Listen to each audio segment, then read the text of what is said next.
তো অন করে দাও।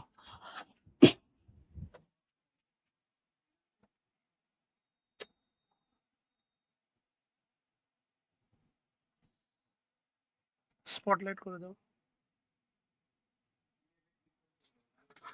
আসসালামু আলাইকুম। এই শোনা যাচ্ছে? একটু জানান তো কমেন্ট বক্সে। লাইভ দিয়ে দাও, একটু ভালো লাগতেছে। আচ্ছা থাক, এভাবে নে। কমেন্ট বক্সটা অন করে দাও, মেসেজটা।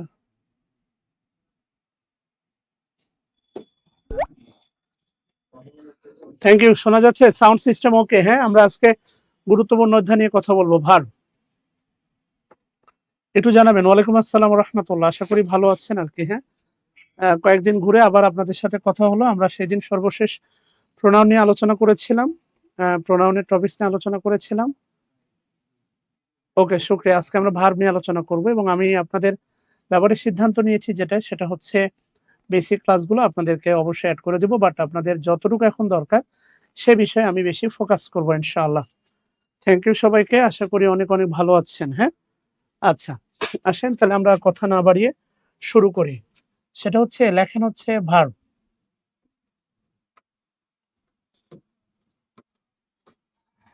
ভার্বের প্রধান দুটা শাখা, একটা হচ্ছে লেখেন ফাইনাইট ভার্ব, আরেকটা লেখেন হচ্ছে নন ফাইনাইট ভার্ব। একটা হচ্ছে লিখেন ফাইনাইট ভার্ব, আরেকটা লিখেন হচ্ছে নন ফাইনাইট ভার্ব। আচ্ছা, থ্যাংক ইউ। ফাইনাইট ভার্বকে যদি সম্ভব হয় দুই ভাগে, ফাইনাইট ভার্বের সন্তান আবার দুইটা।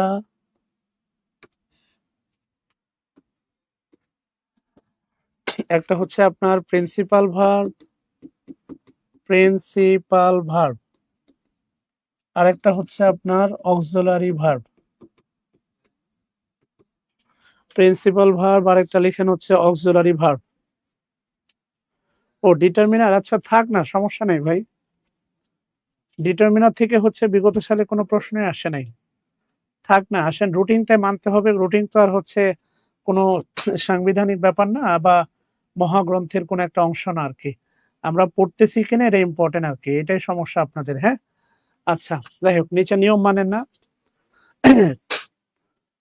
এরপরে দেখেন কি, তাহলে আমি ডিটারমিনারে যাব না এটা পড়াবো? বলেন, আমি কি ডিটারমিনারে যাব না এটা পড়াবো? লাইভে যে ভাই বোন গুলো আছেন একটু জানাবেন শুনতে পাচ্ছেন কিনা। Thank you.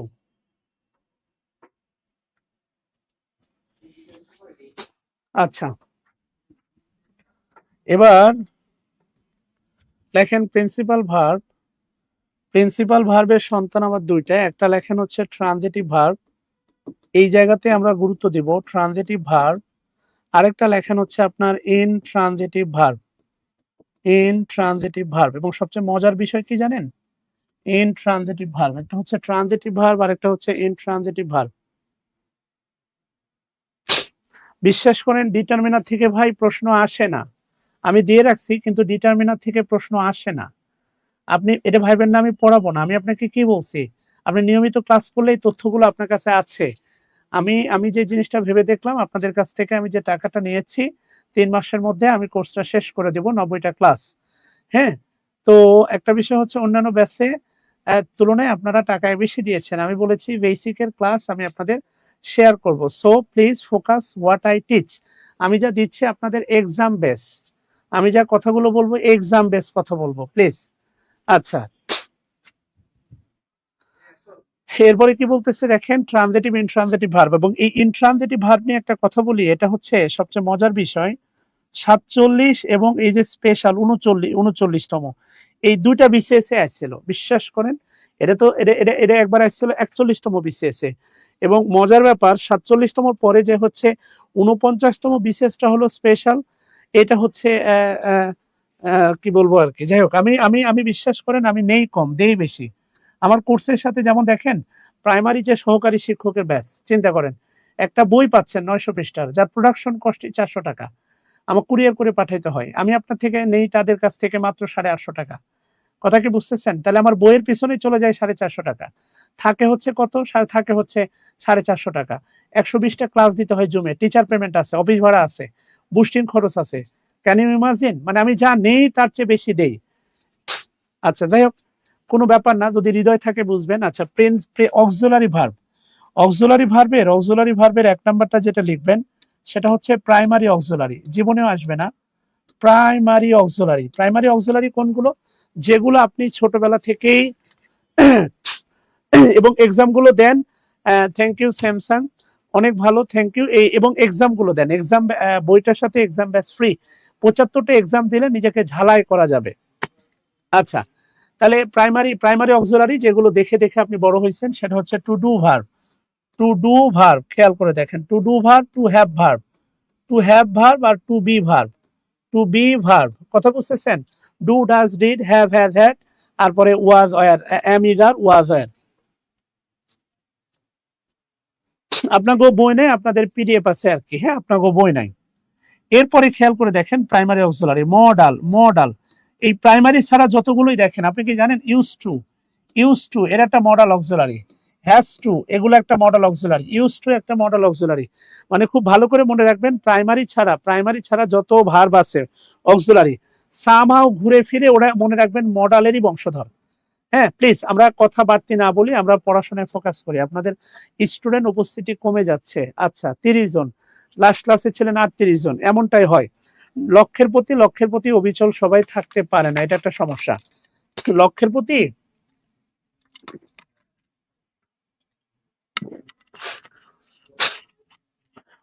প্রতি অবিচল সবাই থাকতে পারে না। যাই হোক, আসেন আমরা একটু ঠান্ডা মাথায় যাই। কি বলতেছে? Modal auxiliary. আমি আপনাকে কি বললাম? প্রাইমারি অক্সিলারি ছাড়া, মানে do, does, did, have, had আর এম, ইজ, আর, ওয়াজ, আর, এগুলো ছাড়া সবগুলো হচ্ছে মডাল অক্সিলারি। সবচেয়ে গুরুত্বপূর্ণ আমাদের পড়তে হবে semi modal. Semi modal auxiliary, এইটা আমাদের ভালো করে পড়তে হবে। সেমি মডাল অক্সিলারি কি অক্সিলারি? Semi modal auxiliary. আচ্ছা, সেমি মডাল অক্সিলারি হচ্ছে দুইটা, একটা হচ্ছে আপনার নিড আর একটা হচ্ছে আপনার ডেয়ার। এই দুইটা আমাদেরকে ভালো করে পড়তে হবে। একটা নিড আর একটা হচ্ছে ডেয়ার, কথা বুঝতেছেন? আচ্ছা, গেল একটা নিড আর একটা হচ্ছে ডেয়ার, আমরা দেখবো ইনশাআল্লাহ। এবার আসেন নন ফাইনাইট ভার্ব। লেখেন non finite verb. Non finite ভার্বের সন্তান দেখেন হচ্ছে 3টা। নন ফাইনাইট ভার্বের সন্তান হচ্ছে হচ্ছে 3টা।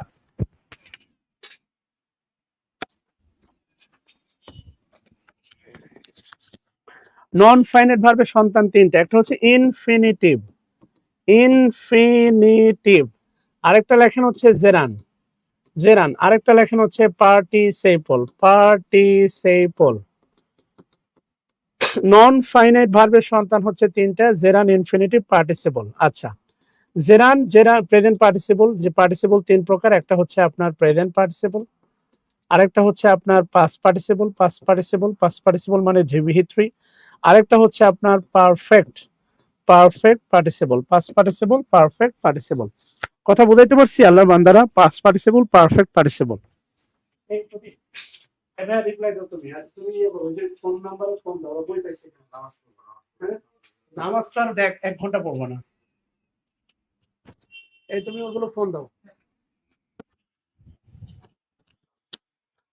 নন ফাইনাইট ভার্ব, ইনফিনিটিভ, জেরান, এরপরে লেখা হচ্ছে পার্টিসিপল, আইজিপি। আচ্ছা, থ্যাংক ইউ। এবার যেটা সবচেয়ে গুরুত্বপূর্ণ, আসেন ফাইনাইট ভার্ব। লেখেন ফাইনাইট ভার্ব। যদি আমাদের সবচেয়ে গুরুত্বপূর্ণ হচ্ছে ট্রানজিটিভ ভার্ব। কেন গুরুত্বপূর্ণ সেটা আমি আপনাকে বলতেছি। ফাইনাইট ভার্ব লেখেন,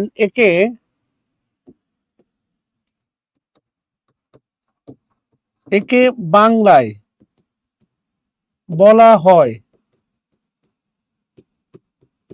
সমাপিকা ক্রিয়া। একে বাংলায় বলা হয় সমাপিকা ক্রিয়া। 2 নম্বর লিখেন, ফাইনাইট ভার্ব দ্বারা টেন্স চেনা যায়। ফাইনাইট ভার্ব দ্বারা কি চেনা যায়? টেন্স চেনা যায়। 3 নম্বর লিখেন, ফাইনাইট ভার্ব টেন্স, পার্সন এবং নাম্বার অনুসারে, টেন্স, পার্সন এবং নাম্বার অনুসারে রূপের পরিবর্তন হয়। ফাইনাইট ভার্ব লেখেন টেন্স, পার্সন এবং নাম্বার অনুসারে রূপের পরিবর্তন হয়। ফাইনাইট ভার্ব তিনটা গ্রাউন্ড, কয়টা গ্রাউন্ড? তিনটা গ্রাউন্ড। হ্যাঁ, একটা হচ্ছে আপনার টেন্স, একটা হচ্ছে আপনার পার্সন, আর একটা হচ্ছে আপনার নাম্বার অনুসারে কিসের পরিবর্তন হয়? রূপের পরিবর্তন হয়। তুলবেন সবাই প্লিজ।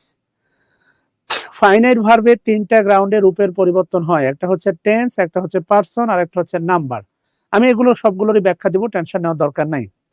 ফাইনাইট ভার্ব এটা সমাপিকা ক্রিয়া, এটা দ্বারা টেন্স চেনা যায়, খুব সহজ কথা। টেন্স চেনা যায়, কি চেনা যায়? টেন্স চেনা যায়। ফাইনাইট ভার্ব একটা হচ্ছে টেন্স, আর একটা হচ্ছে পার্সন, আর একটা হচ্ছে নাম্বার অনুসারে রূপের পরিবর্তন হয়। আচ্ছা, তোলা হলে একটু ডান লিখবেন, কেননা জুম এটা হচ্ছে ডিরেক্ট। ফেসবুক লাইভ হলে 30 সেকেন্ড পরে যাইতো, সো একটু লিখবেন আর কি। হ্যাঁ, আচ্ছা। নন ফাইনাইটে আমরা ঠিক বিপরীত কথাগুলো লিখবো। নন ফাইনাইট ভার্বে এই কথাগুলোর জাস্ট বিপরীত কথাগুলো আমরা লিখবো। আমি যদি এখানে নন ফাইনাইট লিখে দিই, হ্যাঁ, হেডলাইনে এখানে নন ফাইনাইট লিখে দিই, তাহলে যেটা হবে, একে বাংলায় বলা হয় অসমাপিকা ক্রিয়া। অসমাপিকা ক্রিয়া, কিচ্ছু না, যা আছে। তারপরে হচ্ছে নন ফাইনাইট ভার্ব দ্বারা লেখেন টেন্স চেনা যায় না। নন ফাইনাইট ভার্ব দ্বারা টেন্স চেনা যায় না। হুবহু তিনটা লাইনের বিপরীত লিখে দেন। আর নন ফাইনাইট ভার্ব দ্বারা টেন্স, পার্সন এবং নাম্বারের রূপের পরিবর্তন হয় না। লিখে দেন সবাই প্লিজ। এই তিনটা লাইন হুবহু বরাবর আগে যা লিখছেন তার বিপরীত লিখে দেন সবাই, লিখে একটু নাম লেখেন। Non finite verb tense, person, number অনুসারে রূপের পরিবর্তন হয় না।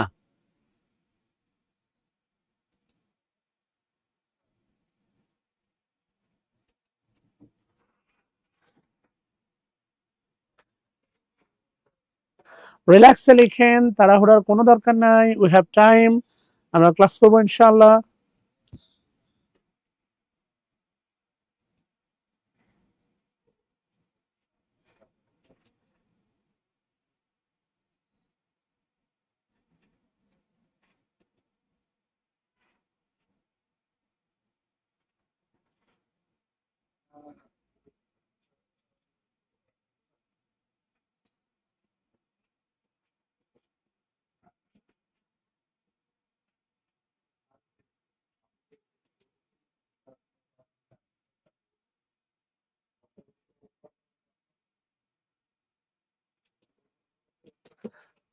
আচ্ছা, থ্যাংক ইউ। আশা করি বিপরীত অর্থগুলো লেখা হয়েছে। নুসরাত, সঞ্জনা, সঞ্জি, দু একটা নাম যেগুলো দেখা যাচ্ছে। আলামিন, অ্যাডমিনিস্ট্রেটর আবার কি রে বাবা, এটা নাম হইলো? অভয়নগর, যশোর বাবা। কুসুম, জামির হোসেন, ইকবাল মাহমুদ, ভালো আছো ভাই? আচ্ছা, ওকে। দেখেন বিপরীত। এখন আপনি আমার যে ফিজিক্যাল গেটআপ দেখতেছেন, the physical getup what you see, আপনি আমার যে ফিজিক্যাল গেটআপ দেখতেছেন, আমি যদি বিয়ের সিদ্ধান্ত নেই, তাহলে আমার প্রথম গ্রাউন্ডটা হবে কি? আমার ধর্ম। অর্থাৎ হিন্দু কোনো মেয়েকে আমি অবশ্যই বিয়ে করতে পারবো না, এটা খুব স্বাভাবিক। এটা হচ্ছে আমার প্রথম গ্রাউন্ড হবে। আমি যে কথাটা বললাম এ কারণে, সেটা হচ্ছে দেখেন ফাইনাইট ভার্ব, ভালো করে খেয়াল করে দেখেন। ফাইনাইট ভার্ব তিনটা গ্রাউন্ডে তার রূপের পরিবর্তন হয়, একটা টেন্স, একটা পার্সন, একটা নাম্বার। যার পরিবর্তন হয় সেটা ফাইনাইট ভার্ব, যার পরিবর্তন হয় না সেটা নন ফাইনাইট ভার্ব। ইভেন দেখেন আমরা নিজেরাই ফাইনাইট ভার্ব, কেন জানেন? আমরা ভিন্ন ভিন্ন পরিস্থিতির কারণে ভিন্ন ভিন্ন হচ্ছে রূপ পরিবর্তন করি। যেমন ধরেন আপনি ক্লাস করতেছেন, এখন আমার উপরে গেঞ্জি দেখতেছেন, নিচে যে লুঙ্গি আছে কিনা আপনি জানেন না। আপনি যে অবস্থায় এখন আছেন, ক্লাস করতেছেন, বিশ্বাস করেন আপনার বিয়েতে আপনি এই অবস্থা যাবেন না। আপনি আবার অডিও কলে একরকম, ভিডিও কলে কিন্তু আরেক রকম। মানে সময়ের প্রেক্ষাপট চাহিদা অনুসারে আমরা আমাদেরকে পরিবর্তন আনি। এইটাই হচ্ছে ফাইনাইট ভার্ব। যার পরিবর্তন হয়, মনে রাখবেন, ফাইনাইট ভার্ব পরিবর্তনশীল নদী স্রোতের মতো। নন ফাইনাইট ভার্ব হচ্ছে কনস্ট্যান্ট, ওই যে কমন জেন্ডার হিজড়াদের মতো, রাস্তাঘাটে সব জায়গায় এরা সেম। এটা হচ্ছে নন ফাইনাইট ভার্ব। না, নানি অবস্থা ভালো না, নানি হয়তো বা কামব্যাক করবে না। আচ্ছা, এবার বিষয়টা আমি বলতে চাচ্ছি, দেখেন তিনটা গ্রাউন্ড, একটা হচ্ছে টেন্স, খেয়াল করে দেখেন টেন্স, আর একটা হচ্ছে দেখেন পার্সন, টেন্স, পার্সন এবং দেখেন হচ্ছে নাম্বার। এই তিনটা গ্রাউন্ডে ভালো করে খেয়াল করে দেখেন, এই তিনটা গ্রাউন্ডে ফাইনাইট ভার্বের কি হয়? রূপের পরিবর্তন হয়। যা এই তিনটা, নাম্বার ওয়ান কি? টেন্স। আমি যদি আপনাকে বলি দেখেন আই, আই গো, আমি যাই, এটা প্রেজেন্ট টেন্স। যদি বলি আই ওয়েন্ট, আমি গিয়েছিলাম, এটা কি পাস্ট। বিশ্বাস করেন এটাই ফাইনাইট ভার্ব। আপনাদের একটা বড় সমস্যা হচ্ছে আপনারা ফাইনাইট ভার্বের সাথে মেন ভার্বটা গুলাই ফেলেন। ফাইনাইট ভার্ব আর মেন ভার্বটা গোলানোর দরকার নাই। ফাইনাইটকে ফাইনাইটের মতো চিন্তা করবেন, মেন ভার্বকে মেন ভার্বের মতো চিন্তা করবেন। আর এই ফাইনাইট ভার্বের প্রয়োজনীয়তা সবচেয়ে বেশি ক্লজের ক্লাসে। ক্লজের ক্লাসে যত কথা হবে তার মধ্যে সবচেয়ে বেশি যে কথাটা আসবে সেটা হচ্ছে ফাইনাইট ভার্ব। ফাইনাইট ভার্ব মানে হচ্ছে, ফাইনাইট ভার্ব মানে হচ্ছে কি আপনার কি বলে হচ্ছে ফাইনাইট ভার্ব। ক্লজ মানে হচ্ছে একটি সাবজেক্ট একটি ফাইনাইট ভার্ব। সো এটা সবচেয়ে গুরুত্বপূর্ণ হচ্ছে ক্লজের ক্লাসে। আচ্ছা সেটা কোনো সমস্যা না। এই যে দেখেন আই গো, আই ছিল গো, আই গো ছিল, আই গো ছিল, খেয়াল করে দেখেন এখানে হয়ে গেছে ওয়েন। এটাই হচ্ছে আপনার কি ভার্ব, ফাইনাইট ভার্ব। আচ্ছা এবার দেখেন আমি যদি বলি আই এম ইটিং, আমি ভাত খাচ্ছি, এটা present continuous. I was eating, আমি ভাত খাচ্ছিলাম, এটা পাস্ট কন্টিনিউয়াস। এখন আপনি দেখেন এখানে কিন্তু টোটাল 4টা ভার্ব আছে। বলেন তো পরিবর্তনটা হয়েছে কার? প্রেজেন্ট থেকে পাস্ট হয়ে গেছে, পরিবর্তনটা হয়েছে কার? যে অংশের পরিবর্তনটা হয়েছে ওটাই ফাইনাইট ভার্ব। যার পরিবর্তন হয়নি, টেন্সের পরিবর্তন হয়ে গেছে। কিছু মানুষ আছে দেখবেন মরার আগেও মনে করেন এদের মনে করেন খাসিলত মনে পরিবর্তন হয় না, আছে না?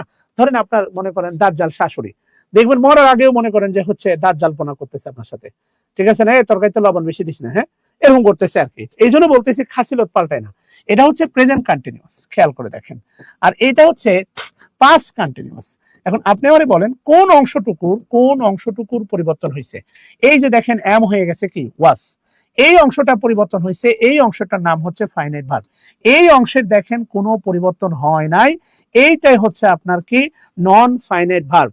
ভালো লাগুক আর না লাগুক এটাই হচ্ছে আপনার নন ফাইনাইট ভার্ব। যার পরিবর্তন আসে সেটা হচ্ছে ফাইনাইট ভার্ব, যার পরিবর্তন আসে না সেটা হচ্ছে আপনার নন ফাইনাইট ভার্ব। আবার বলতেছি, যার পরিবর্তন আসে সেটা হচ্ছে ফাইনাইট ভার্ব, যার পরিবর্তন আসে না সেটা হচ্ছে নন ফাইনাইট ভার্ব। সমস্যা নেই, ক্লাস লাইভ চলতেছে, লাইভ থেকে আপনাকে আপলোড দিয়ে দেওয়া হবে, টেনশন নিন না। ওকে, ক্লাস তো লাইভ চলতেছে, বিকল্প অনেক ওয়ে আছে ভাই, এগুলো নিয়ে এত টেনশন নেন কেন রে ভাই? আপনার রেকর্ড থাকতে হবে, রেকর্ড থাকতে হবে বলেই তো অনলাইন কোর্স এফেক্টিভ হয় না। মানে আপনাকে যদি বাধ্যবাধকতা দেওয়া হয়তো বেতনের মতো যে ক্লাস করতেই হবে, ক্লাস থাকতেই হবে, ঠিক আছে না, ক্লাস করতে হবে,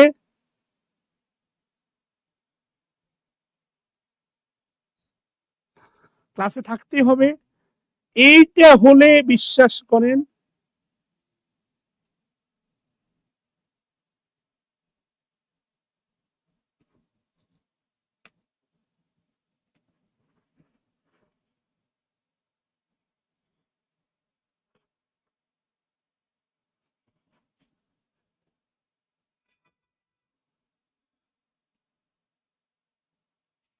বুঝেছেন বাচ্চারা? আচ্ছা যাই হোক, সেটা কোনো ব্যাপার না। তো এই জন্য বলতেছি দেখেন হচ্ছে এরা হচ্ছে নন ফাইনাইট ভার্ব। যেমন দেখেন আমি যদি আপনাকে বলি সেটা হলো আই ওয়ান্ট, আমি চাই, I want to help you, আমি তোমাকে সাহায্য করতে চাই। I want to help you, দেখেন একটা ওয়ান্ট একটা টু হেল্প, সাহায্য করতে চাই, ওয়েন না ওয়ান্ট। আবার যদি বলি দেখেন আই ওয়ান্টেড, আমি চেয়েছিলাম, আই ওয়ান্টেড, আমি চেয়েছিলাম তোমাকে সাহায্য করতে। আচ্ছা ইউটা দিয়ে দিই, ইউ। আচ্ছা আমি তোমাকে সাহায্য করতে চেয়েছিলাম, আচ্ছা ভালো কথা। দেখেন আছে ওয়ান, ওয়ান্টেড, এই যে দেখেন টু হেল্প, খেয়াল করেন। এটা ছিল হচ্ছে দেখেন এটা ছিল প্রেজেন্ট, এটা হচ্ছে ফাইনাইট ভার্ব, প্রেজেন্ট টেন্স। এটা হয়ে গেছে পাস্ট টেন্স, ফাইনাইট ভার্ব। কিন্তু দেখেন এদের কোনো পরিবর্তন হয় নাই, এরাই হচ্ছে আপনার নন ফাইনাইট ভার্ব। প্রেজেন্টেও দেখেন যে রূপ ধরে আছে, পাস্টেও দেখেন সেই রূপ ধরে আছে, এদের কোনো পরিবর্তন হয় নাই। This is finite verb based on tense. টেন্সের ভিত্তিতে যার পরিবর্তন হয় সেটা হচ্ছে ফাইনাইট ভার্ব। আচ্ছা এবার আসেন দেখেন পারসন, পারসন। আচ্ছা পারসনে আমি যদি বলি আই, আই হচ্ছে ফার্স্ট পারসন, আয়ের সাথে দেখেন হয় গো। আমি যদি বলি হি থার্ড পারসন, হি এর সাথে দেখেন হয় গোস। খেয়াল করে দেখেন হি এর সাথে হচ্ছে দেখেন গোস, আয়ের সাথে হয় গো, হি এর সাথে হয় গোস। কথা কি বুঝতেছেন? আয়ের সাথে গো আর হি এর সাথে হচ্ছে আপনার গোস। এই দুটা হচ্ছে দেখেন, এই দুটা হচ্ছে আপনার কি ফাইনাইট ভার্ব। কেননা পার্সনের ভিত্তিতে, পার্সন পাল্টে যাচ্ছে, ভার্বের ফিগারটা পাল্টে যাচ্ছে, পার্সন পাল্টাচ্ছে, ভার্বের ফিগার পাল্টাচ্ছে, এরাও ফাইনাইট ভার্ব। এবার আসেন দেখেন নাম্বার, নাম্বার মানে আপনি জানেন এক বছর আর বহু বছর, এক বছর আর বহু বছর। দেখেন হি এর সাথে হচ্ছে ইজ, আর দে মানে হচ্ছে তারা, দে এর সাথে হচ্ছে দেখেন আর। দেখেন পার্সনও পাল্টাছে, ভার্বও পাল্টাছে, এরাই হচ্ছে আপনার কি ভার্ব, ফাইনাইট ভার্ব। আর এগুলো বাদ দিলে যা থাকবে সবগুলো হচ্ছে আপনার নন ফাইনাইট ভার্ব। এ পর্যন্ত বোঝা গেল কিনা বলেন তো?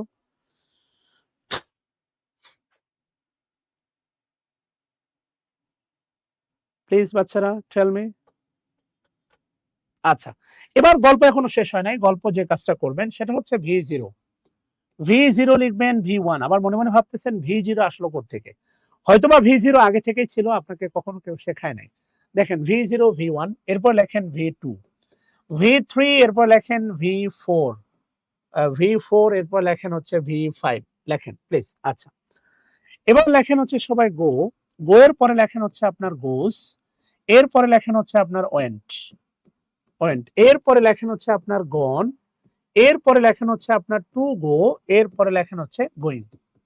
ওকে, আচ্ছা, এরপরে লেখেন হচ্ছে আপনার ইট থেকে লেখেন হচ্ছে আপনার ইটস, এরপরে লেখেন হচ্ছে আপনার অ্যাট, এরপরে লেখেন হচ্ছে আপনার ইটেন, এরপরে লেখেন হচ্ছে টু ইট, আর লাস্টে লেখেন হচ্ছে ইটিং। ওকে, আচ্ছা, এবার এতগুলো আসলে কি দরকার, বা এই যে V0টা আমি কেন আনলাম, আচ্ছা সেটা আমি পরে ব্যাখ্যা দিচ্ছি। এটার অনেকগুলো কারণ আছে। প্রথম কথা হচ্ছে দেখেন, এই যে V3 থেকে শুরু করে V5 মানেন আর না মানেন, V3 থেকে V5 এরা হচ্ছে নন ফাইনাইট ভার্ব। V3 থেকে হচ্ছে V5 এরা হচ্ছে আপনার নন ফাইনাইট ভার্ব। ইয়েস, এটা কনস্ট্যান্ট, এটা নন ফাইনাইট ভার্ব। এই ফিগার গুলো পেলে হবে এরা হচ্ছে 100% নন ফাইনাইট ভার্ব। আবার বলতেছি, এই তিনটা ফিগার পেলে হচ্ছে 100% নন ফাইনাইট ভার্ব। আচ্ছা, এবার এবার যে বিষয়টা দাঁড়াচ্ছে, এই দুটা ফিগার যে দেখতেছেন, এই দুটা ফিগার হচ্ছে আপনার ফাইনাইট ভার্ব। এই দুটা ফিগার হচ্ছে আপনার ফাইনাইট ভার্ব। আবারও বলতেছি, এই দুটা ফিগার হচ্ছে ফাইনাইট ভার্ব। তাহলে V0 আসলে কি? হ্যাঁ, V0টাই আসলে খেলা। V0 যে ব্যাপারটা সেটা হচ্ছে, V0টা বক্স করেন। V0 যেটা হতে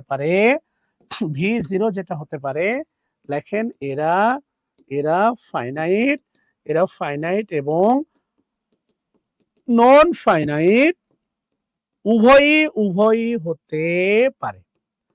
এরা ফাইনাইট এবং নন ফাইনাইট উভয় হতে পারে। এরা ফাইনাইট এবং নন ফাইনাইট উভয় হতে পারে। আচ্ছা, এরা ফাইনাইট এবং নন ফাইনাইট উভয় হতে পারে। এতটুকু লেখা হলে ডান লেখেন। আমি V0 আর V1 এর পার্থক্য বোঝাচ্ছি আপনাকে, কেন আমি V0 আর V1টা লিখলাম। আচ্ছা, V0টা ভাই কিছুই না, এটা আপনি জানেন। V0টা হচ্ছে বেস ফর্ম।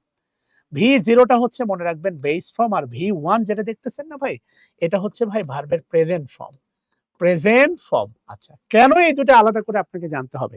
এর অনেকগুলো প্রয়োজনীয়তা আছে ভাই, অনেক প্রয়োজনীয়তা আছে। একটা হচ্ছে বেস ফর্ম আর একটা হচ্ছে প্রেজেন্ট ফর্ম। আচ্ছা, এবার আমি যদি আপনাকে বলি ভাই, সেটা হচ্ছে হি হ্যাজ সাম বা হি হ্যাজ এনাফ মানি। মনে করেন হি হ্যাজ এনাফ মানি, যার যথেষ্ট টাকা আছে। এই বাক্যটা সবাই একটু নেগেটিভ করেন তো ভাই, দেখি প্লিজ মেক ইট নেগেটিভ। এই বাক্যটা নেগেটিভ করেন তো ভাই, কমেন্ট বক্সে দেখি। He has enough money.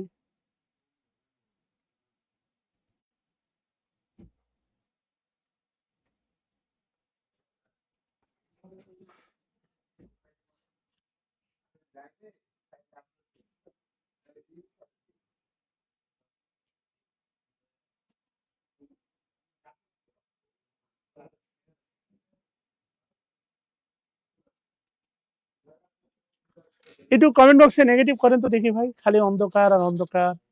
আমার বড় কালো, আপনারাও যে একটা ভিডিও দেখা যায় সব কালো, মাথার উপর ফ্যান।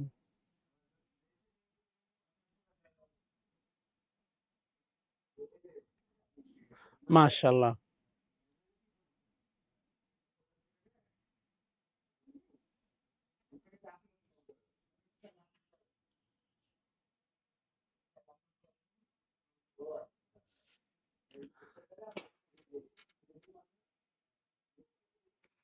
আচ্ছা, একটা বিষয় খুব ভালো করে আমি আপনাদের বলে রাখি, সেটা হচ্ছে হ্যাজের সাথে নট হয় কখন জানেন? হ্যাজের সাথে নট হয় শুধুমাত্র প্রেজেন্ট পারফেক্টে, মনে রাখবেন। হ্যাজের সাথে নট হয়, আমি যদি বলি দেখেন আই হ্যাভ ইটেন, আমি খেয়েছি, আই হ্যাভ ইটেন, যদি এমনটা বলি তখন হবে আই হ্যাভ নট ইটেন। ওকে, যদি এমনটা বলি দেখেন হি হ্যাজ ইটেন, সে খেয়েছে। আর যদি বলি সে খায় নাই, হি হ্যাজ নট ইটেন। এ ব্যতীত আর হ্যাজ এর সাথে বা হ্যাভ এর সাথে নট হয় না। প্রেজেন্ট পারফেক্ট ছাড়া হ্যাভ হ্যাজ এর সাথে নট হয় না, এটা ভালো করে মনে রাখেন। প্রেজেন্ট পারফেক্ট ছাড়া হ্যাভ হ্যাজ এর সাথে কি হয় না, নট হয় না। ওকে, নাম্বার 1। নাম্বার 2 যে বিষয়টা, না না না যারা লিখছেন তারা হবে না। নাম্বার 2 যে বিষয়টা সেটা হচ্ছে বাদ দেন, এটা আমি আপনাকে একটু বোঝানোর চেষ্টা করি। সেটা হচ্ছে আমি যদি বলি দেখেন হি গোস, আপনি এটাকে নেগেটিভ বানাতে কি করবেন, হি, তারপরে কি ইউজ করবেন, ডাজ নট, এরপরে বলবেন কি, গো। খেয়াল করে দেখেন, হ্যাঁ, এটা করবেন না, হি ডাজ নট গো। তাহলে হি ডাজ নট, এই গোজ হয়ে গেল, দেখেন গো। এই ভাই এই গোটাই হচ্ছে বেস ফর্ম, গোটা হচ্ছে ভার্বে বেস ফর্ম রে ভাই। আর এই যে দেখতেছেন গো, এই গোসটা হচ্ছে ভাই প্রেজেন্ট ফর্ম, বুঝতেছেন ভাই? এই গোসটা হচ্ছে প্রেজেন্ট ফর্ম, গোটা হচ্ছে ভাই বেস ফর্ম। কথা বুঝতেছেন ভাই? ইয়েস। তাহলে এই যে দেখেন গোস হয়ে গেছে গোস হয়ে গেল গো ডাজ নট। তাহলে এখানে যেটা হবে he does not have enough money. He does not have enough money, পার্থক্যটা কি দাঁড়াচ্ছে ভাই, দেখেন আছে হ্যাজ। এই হ্যাজটা হচ্ছে ভাই প্রেজেন্ট ফর্ম, এইটা হচ্ছে প্রেজেন্ট ফর্ম ভাই। এই যে দেখেন ডাজ নট, এই যে দেখেন ডাজ নট, এখানে হ্যাজ হয়ে গেছে, দেখেন হ্যাভ। এই হ্যাভটা হচ্ছে আপনার বেস ফর্ম। কথা কি বুঝতেছেন ভাই? এই যে প্রেজেন্ট ফর্ম আর বেস ফর্মের পার্থক্যটা এখানে ভাই। হ্যাজ এর সাথে সরাসরি নট হবে যদি প্রেজেন্ট পারফেক্ট টেন্স হয়। এই ছাড়া হ্যাজ এর সাথে বা হ্যাভ এর সাথে কখনো নট হয় না। আপনি বলতে পারেন আই হ্যাভ নো মানি, আমার কোনো টাকা নাই, I have no money. I have no books, আমার কোনো বই নাই। আই হ্যাভ নো পেন, আমার কোনো কলম নাই। ওই যে কি যেন একটা, মনে করেন হচ্ছে গাঁজাখুরি একটা কন্টেন্ট বানাইছিল স্টার জলসা, বুঝেন নাই? একটা গাঁজাখুরি কন্টেন্ট কি, আমার রসায়নে হচ্ছে আমি 98 পাইয়াছিলাম, একটা কলম ছিল না, আমাকে কেউ কলম দেয়নি, মাদার উপর লাথি দিয়ে শালা পদ্মা সেতু থেকে ফেলে দিতে হবে। গাঁজাখুরির তো একটা লিমিট আছে, বুঝেন নাই? এই জন্য বলতেছি প্রেজেন্ট পারফেক্ট ছাড়া হ্যাভ এর সাথে নট হয় না। হয় আপনি ইউজ করবেন ডাজ নট, অথবা ইউজ করবেন হ্যাভ নো, হ্যাভ নো। আমি কি আপনাকে প্রেজেন্ট ফর্ম আর বেস ফর্মের পার্থক্য বোঝাতে পারছি ভাই? বলেন। এখন এর আগে বলেন যে প্রেজেন্ট ফর্ম আর বেস ফর্মের পার্থক্য বোঝাতে পারছি কিনা।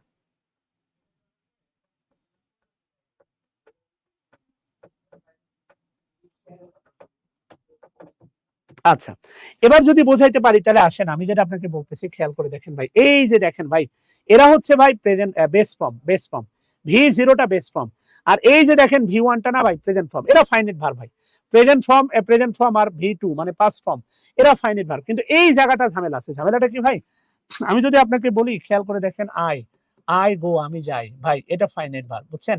আই গো, আমি যাই। কিন্তু আমি যদি আপনাকে বলি লেট মি গো, আমাকে যেতে দাও, লেট মি গো, এই বিশ্বাস করেন ভাই, গো এটা হচ্ছে নন ফাইনাইট ভার্ব, এটা হচ্ছে ভাই বেয়ার ইনফিনিটিভ। এখানে টুটা আছে, তাহলে এটাকে ফাইনাইট ভার্বকে লেট, এই লেটটা হচ্ছে finite verb. Imperative sentence, let me go, আমাকে যেতে দাও। এটা আপনাকে বুঝতে হলে বেয়ার ইনফিনিটিভ পর্যন্ত আপনাকে শিখতে অপেক্ষা করতে হবে ভাই। কথা বুঝতেছেন? গো ফাইনাইটও হতে পারে, গো নন ফাইনাইটও হতে পারে। আমি যদি বলি খেয়াল করে দেখেন, আই প্লে, আমি খেলি, আমি খেলি, এটা হচ্ছে ফাইনাইট ভার্ব। আর যদি বলি দেখেন লেট মি প্লে, আমাকে খেলতে দাও, এইটা হচ্ছে আপনার নন finite verb. Let me play, আমাকে খেলতে দাও। তোলা হয়েছে কিনা বলেন? আচ্ছা, যদি তোলা হয় খুবই ভালো, না হলে আরো ভালো।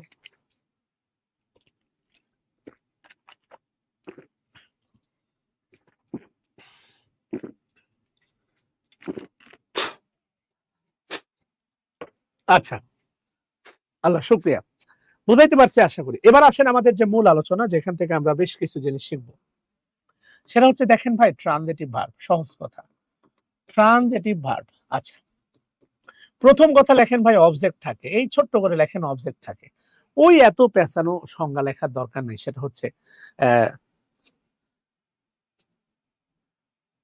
যে যে ভার্বের অবজেক্ট থাকে তার নাম ট্রানজিটিভ ভার্ব, এত পেঁচানোর দরকার নেই। আচ্ছা, এমনি আমি যদি বলি কোর্স, এই যে সাদিয়া সুলতানা কাজ নাই কাম নাই, সারাদিন বসে থেকে থেকে মনে করেন মোবাইল টিপাইছে অসংখ্যবার। এই ক্লাসের মধ্যে তার প্রশ্ন করতে ইচ্ছা করছে বেসিক গ্রামারের ক্লাস দিবেন না? না ভাই, দিব না আপনাদের। আমি দিব না, আপনি যা পড়াইতেছি এটাই শেষ ভাই, আপনার যা ভালো লাগে করেন। ভাব দিয়ে একটা প্রশ্ন কর, ভাল লাগে। সারাদিন বসে থেকে ভাই, সারাদিন ইনবক্সে নক করতেন, আমি প্রাইমারি হেডমাস্টার ব্যাচের স্টুডেন্ট, আমরা আমাকে বেসিক গ্রামার ক্লাস দিবেন না? আমি যদি না দিতাম আপনার কিছু করার ছিল? এভাবে যদি বলতাম যে এটাই এটাই আসবে শেষ, আপনার কিছু করার ছিল? ক্লাসের মধ্যে বাড়তি কথা বলেন কেন? আমি একটা কথা বলতে চাচ্ছিলাম, সেই মুডটা নষ্ট করে দিলেন। আচ্ছা, ট্রানজিটিভ ভার্বে কি থাকে? অবজেক্ট থাকে। ভাই বিশ্বাস করেন, পুরো ভয়েস চ্যাপ্টারটা নির্ভর করে ট্রানজিটিভ ভার্বের উপর। কেন জানেন? অবজেক্ট না থাকলে ভাই ভয়েস হয় না। কেন হয় না দেখেন, আমি যদি বলি আপনাকে খেয়াল করে দেখেন, I eat rice, I eat rice, subject, এরপরে ভার্ব, এরপরে অবজেক্ট। হ্যাঁ, আমি যদি আপনাকে প্রশ্ন করি, আমি যেহেতু বলে দিছি আপনাকে, যদি আগে প্রশ্ন করতাম, অনেকে বলতে, আমি যদি প্রশ্ন করতাম যে অ্যাক্টিভ থেকে প্যাসিভ করার জন্য সবচেয়ে গুরুত্বপূর্ণ অংশের নাম কি, অনেকে বলতেন সাবজেক্ট, অনেকে বলতেন ভার্ব। না, অ্যাক্টিভ থেকে প্যাসিভ করার জন্য সবচেয়ে গুরুত্বপূর্ণ অংশের নাম হচ্ছে অবজেক্ট, দ্বিতীয় গুরুত্বপূর্ণ অংশের নাম হচ্ছে ভার্ব, সাবজেক্ট 3 নাম্বার গুরুত্বপূর্ণ, সিরিয়ালটা ওই থেকে আসবে। কেন দেখেন, আমি যদি বলি ভাই সারাদিন মাথা ঠুকান, আই গো, সারাদিন মাথা ঠুকান না ভাই, আই গো, আই গো, এর কোনোভাবে প্যাসিভ করা সম্ভব না, এর কোনোভাবেই প্যাসিভ করা সম্ভব না। ভালো করে খেয়াল করে দেখেন, আই গো এর কোনোভাবেই প্যাসিভ করা কি না, সম্ভব না ভাই। কথা কি বুঝতেছেন? কেননা তাহলে প্যাসিভ করতে হলে কি দরকার? অবজেক্ট দরকার ভাই। কিন্তু দেখেন ভাই, এই ভার্বের কোনো অবজেক্ট নাই, এই ভার্বের বিশ্বাস করেন ভাই, কোনো অবজেক্ট নাই, এ ভার্বের কোনো অবজেক্ট নাই, কোনো অবজেক্ট নাই, কোনো অবজেক্ট নাই। এটা হচ্ছে প্রথম কথা। আচ্ছা গেল। এবার দেখেন, তাহলে অবজেক্ট থাকে ট্রানজিটিভ ভার্ব, তাহলে কি হয়? প্যাসিভও হয়। লেখেন তাহলে প্যাসিভও হয়, প্যাসিভ পরিবর্তন হয়, অবজেক্টও হয়, প্যাসিভ পরিবর্তন হয়। আচ্ছা, অবজেক্টও হয়, আবার কি হয়? প্যাসিভ পরিবর্তনও হয়। আচ্ছা গেল। মন খারাপ করে থাকলে মাথায় আসলে পড়া ঢুকবে না, এটা হচ্ছে প্রথম কথা। সবসময় একটু উলালা মুডে থাকতে হবে। লেখেন অবজেক্ট মূলত লেখেন হচ্ছে দুই প্রকার, অবজেক্ট মূলত হচ্ছে দুই প্রকার। অবজেক্ট কয় প্রকার? অবজেক্ট মূলত হচ্ছে দুই প্রকার। আচ্ছা, নাম্বার ওয়ান দিয়ে লেখেন হচ্ছে আপনার ডিরেক্ট অবজেক্ট, ডিরেক্ট অবজেক্ট, এটা লেখেন হচ্ছে বস্তুবাচক। আর নাম্বার টু দিয়ে লেখেন হচ্ছে আপনার ইনডিরেক্ট অবজেক্ট, ইনডিরেক্ট অবজেক্ট, এটা লেখেন হচ্ছে আপনার ব্যক্তিবাচক। অর্থাৎ আপনার মোবাইলটা হচ্ছে দেখেন ডিরেক্ট অবজেক্ট, আপনার মোবাইলটা হচ্ছে ডিরেক্ট অবজেক্ট, আর আপনি নিজে হচ্ছে ইনডিরেক্ট অবজেক্ট। চিন্তা করা যায়? অথচ আপনারই ডিরেক্ট হওয়ার কথা ছিল। ডিরেক্ট অবজেক্ট আর ইনডিরেক্ট অবজেক্ট। আচ্ছা, চিটাগাংয়ের এই প্রথাটা আছে, সেটা হচ্ছে, এটা একটা জুলুম বলতে পারেন। জুলুমটা কি? জুলুমটা হচ্ছে চিটাগাংয়ে, জুলুমটা হইলো যে বিয়েতে অনেক তো মানুষ খাওয়াতে হয়, আর বিয়ের পরে মেয়ের বাড়িতে অনেক কিছু দিতে হয়। এটা চিটাগাং একটা জুলুম আছে আর কি। আমি জানি না এখানে চাট গায়ের কেউ আছেন কিনা। এরপরে আমাদের গ্রাম অঞ্চলে এগুলো আছে প্রথা, ঈদে হচ্ছে মেয়ের বাড়িতে ঈদের বাজার টাজার দেওয়া, এসে এগুলো আমাদের এলাকাতেও আছে। তবে ওই লেভেলে না যে একটা গরু পাঠাই দিতে হবে কোরবানির জন্য, এরকম অ্যাগ্রেসিভ লেভেলে নাই। Number one. নাম্বার টু যে বিষয়টা, সেটা হচ্ছে আমার ধরেন মেয়ে দুইটা, আমি যদি তার বাসায় বাজার দিতে যাই, যদি আগে যাই বড় মেয়ের বাসায়, পরে যাব ছোট মেয়ের বাসায়, আগে যদি যাই ছোট মেয়ের বাসায়, পরে যাব বড় মেয়ের বাসায়, এটা কি মুখস্থ করার কিছু আছে রে ভাই? আগে ছোট মেয়ে, পরে বড় মেয়ে, বড় মেয়ে, এটা মুখস্থ করার কিছু আছে না। এটা নাথিং বাট, জি, কুরবানি কিনে দিতে হয়। মাহমুদুর রহমান লিখছেন, জি স্যার, আপনাকে দেখে শিখছি, মানে আমাকে দেখে কি শিখছেন আমি জানি না, আল্লাহ ভালো জানে কি শিখতেছেন। আচ্ছা, দুটো অবজেক্ট যদি একসাথে আসে তাহলে সিকোয়েন্সটা কেমন হবে? লেখেন subject plus verb, subject plus verb, আগে লেখেন হচ্ছে আই ও মানে ইনডিরেক্ট, আর পরে লেখেন হচ্ছে ডিও মানে হচ্ছে ডিরেক্ট। আই ও মানে ইনডিরেক্ট, আর ডিও মানে হচ্ছে ডিরেক্ট। দুটো অবজেক্ট আগে আসে, এটা মুখস্থ করার দরকার নাই। আগে লেখেন হচ্ছে আই ও, পরে হচ্ছে ডিও। আমার মনে হয় আপনারা ফেসবুকে শর্টকাট ভালো বোঝেন, এগুলো না বুঝলেও অন্তত এটা বোঝেন না তো, যে কি যেন ফোন আর সিভি করো, তাই না? কে আর মানে করো, ফোন আর সিভি করো। আমার মনে হয় ইংলিশ প্রতিনিয়ত আপনাদের হোয়াটসঅ্যাপ মেসেঞ্জারে ধর্ষিত হয়। হ্যাঁ, এটা এটা যদি ব্রিটিশরা দেখে, এরা মনে করেন যে আবার হার্ট অ্যাটাক করবে, না হলে বাংলা দখল করবে, যে তোরা আমার ইংলিশটাকে এমন করে লিখিস কেন।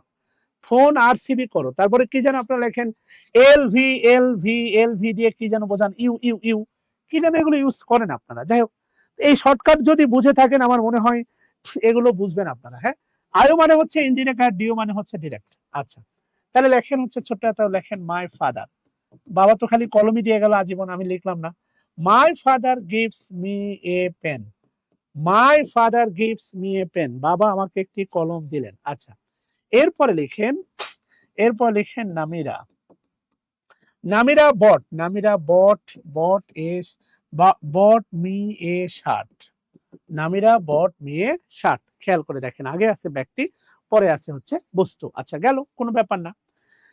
এবার যদি গণেশটা উল্টে যায়, যেটা হবে লেখেন হচ্ছে subject, subject plus verb, subject plus verb, আগে যদি বসে দেখেন ডিও, তাহলে পরে চলে যাবে দেখেন হচ্ছে আয়ো। এইখানে একটু ছোট্ট ঝামেলা আছে, মাঝখানে আসবে প্রিপজিশন টু অথবা ফর। এইটা গুরুত্বপূর্ণ, দেখেন এইটা দেখেন আর এইটা দেখেন প্লিজ, এইটা হচ্ছে গুরুত্বপূর্ণ। এর সুদূর প্রসারী প্রভাবটা কোথায় পড়ে আমি সেটাও আপনাকে দেখাচ্ছি। এর সুদূর প্রসারী প্রভাবটা, আগে যদি হয় ডিও তাহলে পরে হবে আয়ো। ভালো করে খেয়াল করেন, আগে যদি হয় ডিও পরে হবে আয়ো। এবং এর সুদূর প্রসারী প্রভাবটা কোথায় গিয়ে থামবে আমি আপনাকে দেখাচ্ছি। আমি আপনাকে একটা কথা প্রায় বলে থাকি, আমরা 1 নাম্বার নিয়ম শিখে 3 নাম্বারে গেলে আমাদের 1 নাম্বার নিয়মটা আমরা ভুলে যাই। কিন্তু মাথায় রাখা উচিত 3 নাম্বার নিয়ম শিখতে 1 নাম্বারটা দরকার। ইংলিশ হচ্ছে কম্বাইন্ড প্রসেস। 3 নাম্বার চ্যাপ্টারে গিয়ে 1 নাম্বার ভুলে যাওয়া উচিত না, 3 নাম্বার নিয়মে গিয়ে 1 নাম্বার নিয়মটা ভোলা উচিত না। এটার প্রমাণ আমি আপনাকে একটু পরে দেখাচ্ছি। তাহলে এই দুটাকে খালি একটু গণেশ উল্টাই দেন, এই দুটা উল্টাই দিয়ে লেখেন মাই ফাদার। মাই ফাদার তাহলে ডিও, মাই ফাদার গিভস, বাবা দিয়েছেন, এ পেন একটি কলম টু মি, বাবা একটি কলম দিয়েছে কাকে, আমাকে দিয়েছেন। খেয়াল করে দেখেন, উল্টাই দেন, এরপরে এটা উল্টাই দিয়ে লেখেন নামিরা। নামিরা, নামিরা, নামিরা বট, নামিরা বট, লেখেন a shirt for me. Namira Bhat a shirt for me. কথা কি বুঝতেছেন ভাই বোনেরা? Namira Bhat a shirt for me. আচ্ছা, কোথায় টু কোথায় ফর এটা আমি বলে দিচ্ছি, আপনি আগে তোলেন কোথায় টু কোথায় ফর, এটা হতাশ হয়েন না। Where is to where is for এটা আমি বলে দিচ্ছি, বাট আগে তোলাটা শেষ করেন, তোলা হলে একটু ডান লেখেন। আচ্ছা, আপনাদের টিচার প্যানেল নিয়ে কোনো আপত্তি আছে বলেন? একটু গালিগালাজ করেন আমাদের।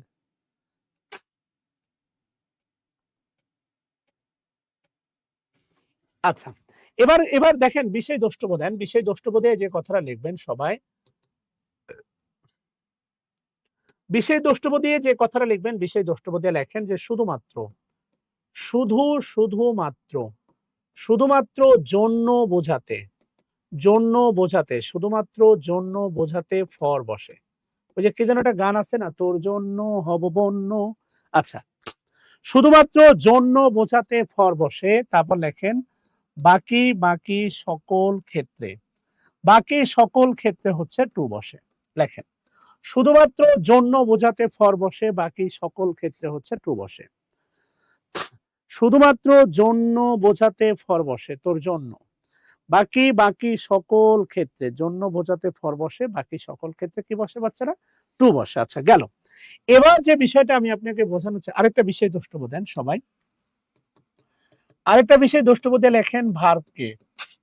ভার্বকে লেখেন হচ্ছে কি বা কাকে দ্বারা, কি বা কাকে দ্বারা, কি বা কাকে দ্বারা প্রশ্ন করলে, ভার্বকে কি বা কাকে দ্বারা প্রশ্ন করলে অবজেক্ট পাওয়া যায়, অবজেক্ট পাওয়া যায়। ভার্বকে কি বা কাকে দ্বারা প্রশ্ন করলে, ভার্বকে কি বা কাকে দ্বারা প্রশ্ন করলে কি পাওয়া যায়? অবজেক্ট পাওয়া যায়। আচ্ছা গেল, ভার্বকে কি বা কাকে দ্বারা প্রশ্ন করলে অবজেক্ট পাওয়া যায়। এবার আমি আপনাকে ঠান্ডা মাথায় বলি, কি দ্বারা প্রশ্ন করলে আপনি, কি দ্বারা প্রশ্ন করলে আপনি পাবেন ডিরেক্ট অবজেক্ট, কি দ্বারা, আর কাকে দ্বারা প্রশ্ন করলে আপনি পাবেন ইনডিরেক্ট অবজেক্ট। কি দ্বারা প্রশ্ন করলে আপনি পাবেন ডিরেক্ট অবজেক্ট, কি দ্বারা প্রশ্ন করলে আপনি পাবেন ডিরেক্ট অবজেক্ট, আর কাকে দ্বারা প্রশ্ন করলে আপনি পাবেন ইনডিরেক্ট অবজেক্ট। আচ্ছা, এবার একটা সুদূর প্রসারী চিন্তা ভাবনা আপনার সাথে একটু শেয়ার করি, সেটা হচ্ছে সবাই লিখেন হচ্ছে অ্যাক্টিভ, সবাই লিখবেন হচ্ছে অ্যাক্টিভ। লেখেন শাকিল, শাকিল টিচ, আপনাদের শেখায়, টিচেস আস ইংলিশ। আচ্ছা, শাকিল আমাদের ইংলিশ শেখায়। আচ্ছা, আপনি যদি ভার্বকে প্রশ্ন করেন শাকিল কাকে শেখায়, আমাদের শেখায়, এটা একটা অবজেক্ট। শাকিল কি শেখায়, ইংলিশ শেখায়, এটা একটা অবজেক্ট। একটা হচ্ছে ইনডিরেক্ট অবজেক্ট আর একটা হচ্ছে ডিরেক্ট অবজেক্ট। আচ্ছা, এখন আপনার আসলে কাজটা কি? এই বাক্য থেকে আপনার কাজ হচ্ছে দুইটা প্যাসিভ করা, একটা হচ্ছে প্যাসিভ 1 আর একটা হচ্ছে প্যাসিভ 2। সবাই কমেন্ট বক্সে করবেন, এটা আমি দেখতে চাই খাতায় করার চেয়ে, কেননা এখানে অবজেক্ট আছে দেখেন দুইটা, যেহেতু অবজেক্ট আছে দুইটা, প্যাসিভও হবে দুইটা।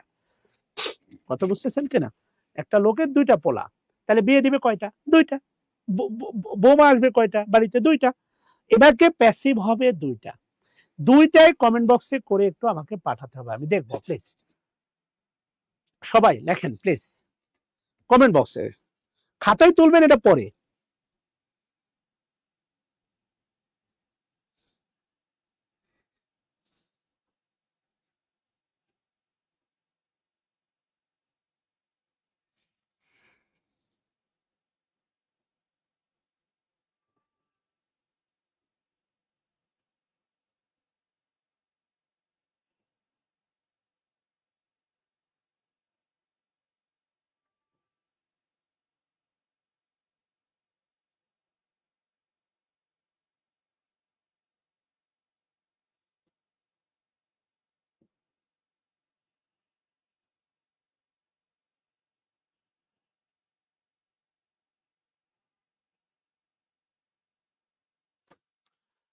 এটা আপনাকে অবশ্যই কমেন্ট করতে হবে প্লিজ। থ্যাংক ইউ মুক্তি।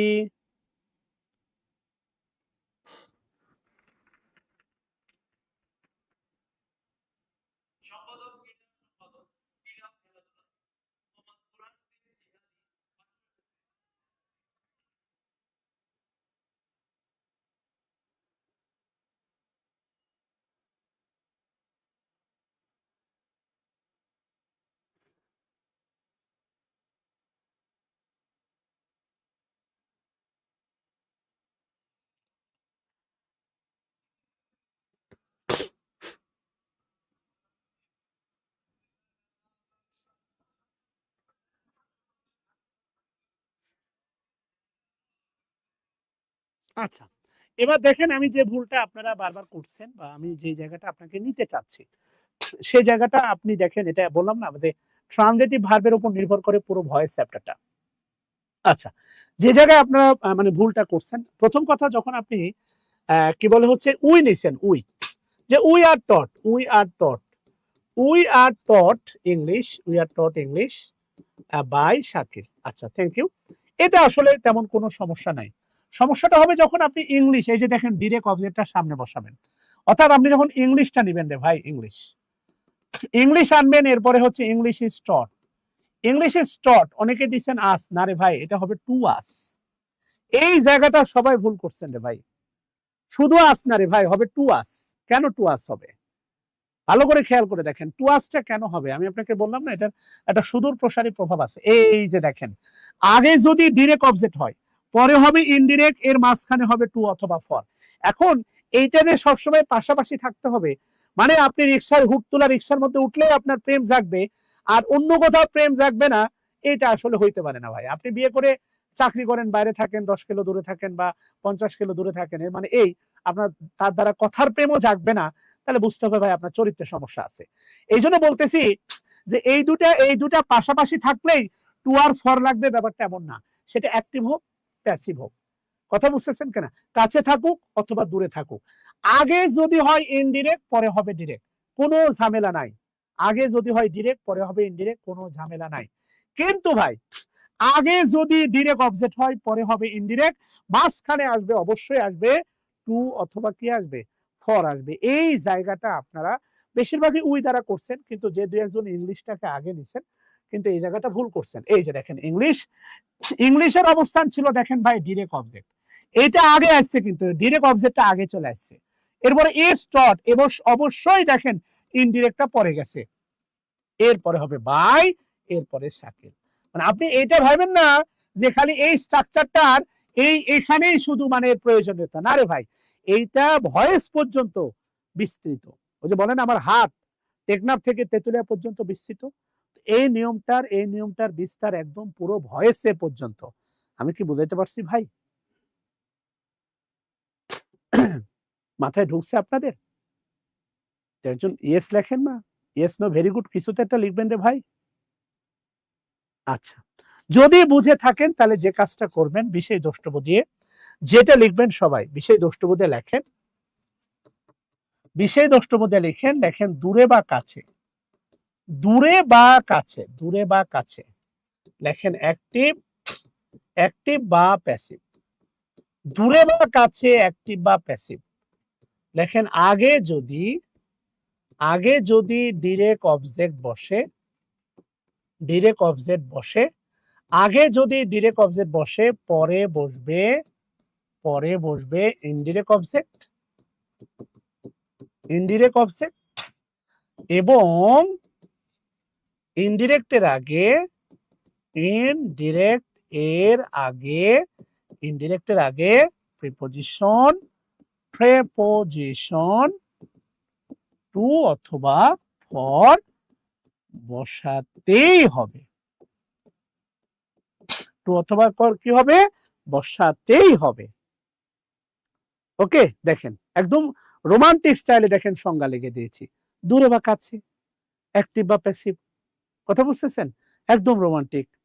আপনি বলেন এভাবে তুমি কাছে থাকো, বা ওই যে কি যেন আপনাদের একটা শরৎচন্দ্রের না কার যেন একটা বিখ্যাত উক্তি আছে, তোমাকে দেখি কিন্তু তোমাকে যখন তোমাকে বেশি দেখি যখন তুমি কাছে থাকো না, কি যেন একটা রোমান্টিক উপাখ্যান দিয়ে আপনারা চাপা মারেন, এগুলো চাপা, বিশ্বাস করেন ভাই, কিচ্ছু না, চাপা।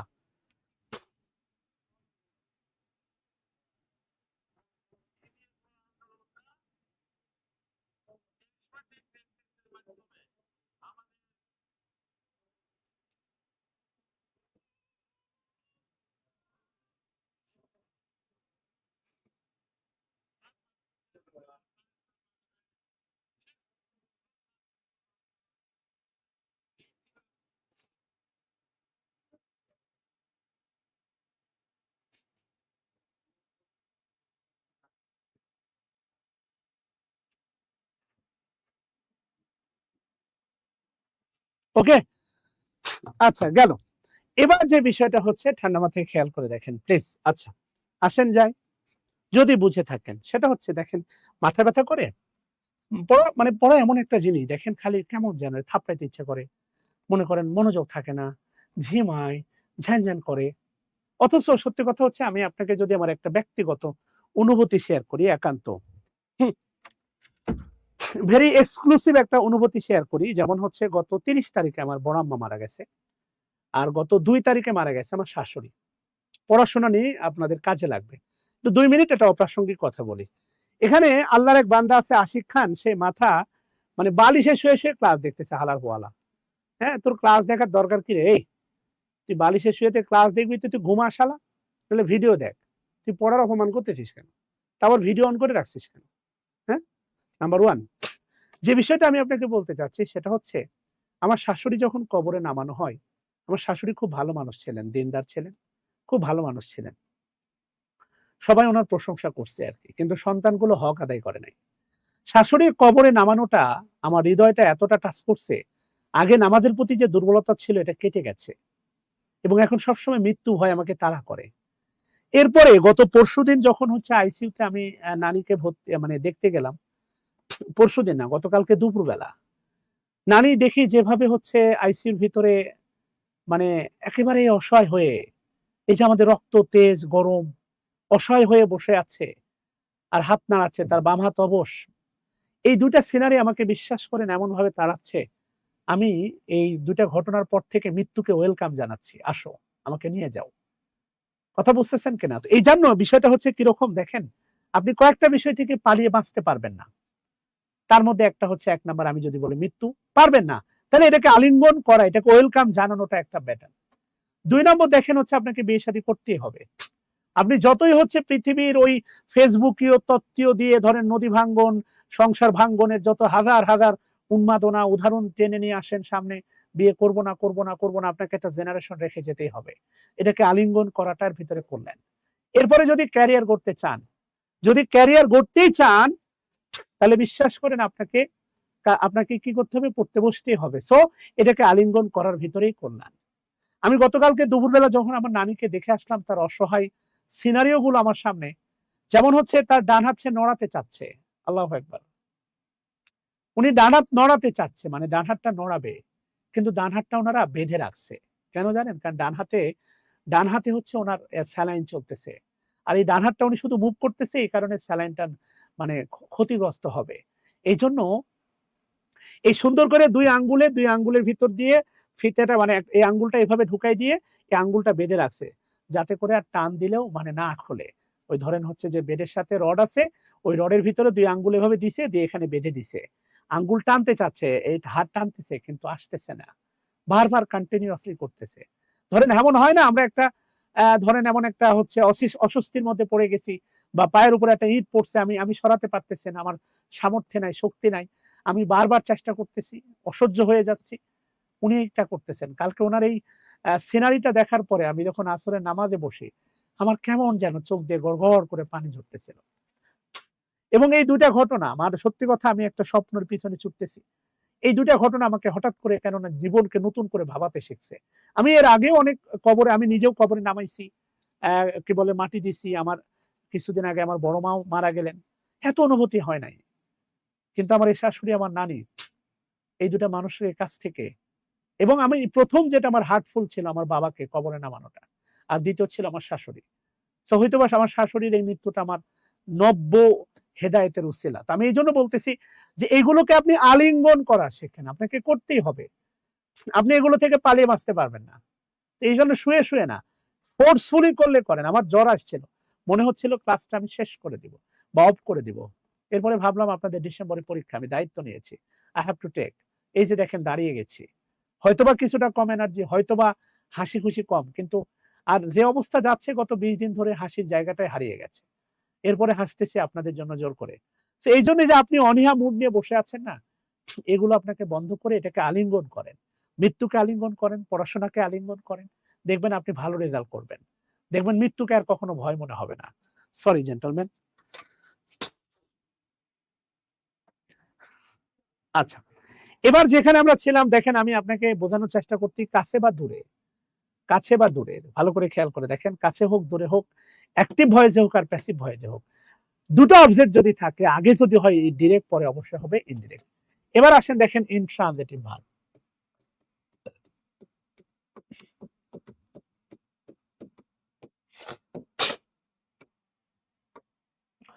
ইনট্রানজিটিভ ভার্ব প্রথম কথা লেখেন হচ্ছে অবজেক্ট থাকে না, সহজ কথা। দ্বিতীয় যেহেতু অবজেক্ট থাকে না, অবজেক্ট যেহেতু থাকে না, তাহলে লেখেন প্যাসিভও, প্যাসিভও পরিবর্তন হয় না। খেয়াল করে দেখেন, যেহেতু অবজেক্ট থাকে না রে ভাই,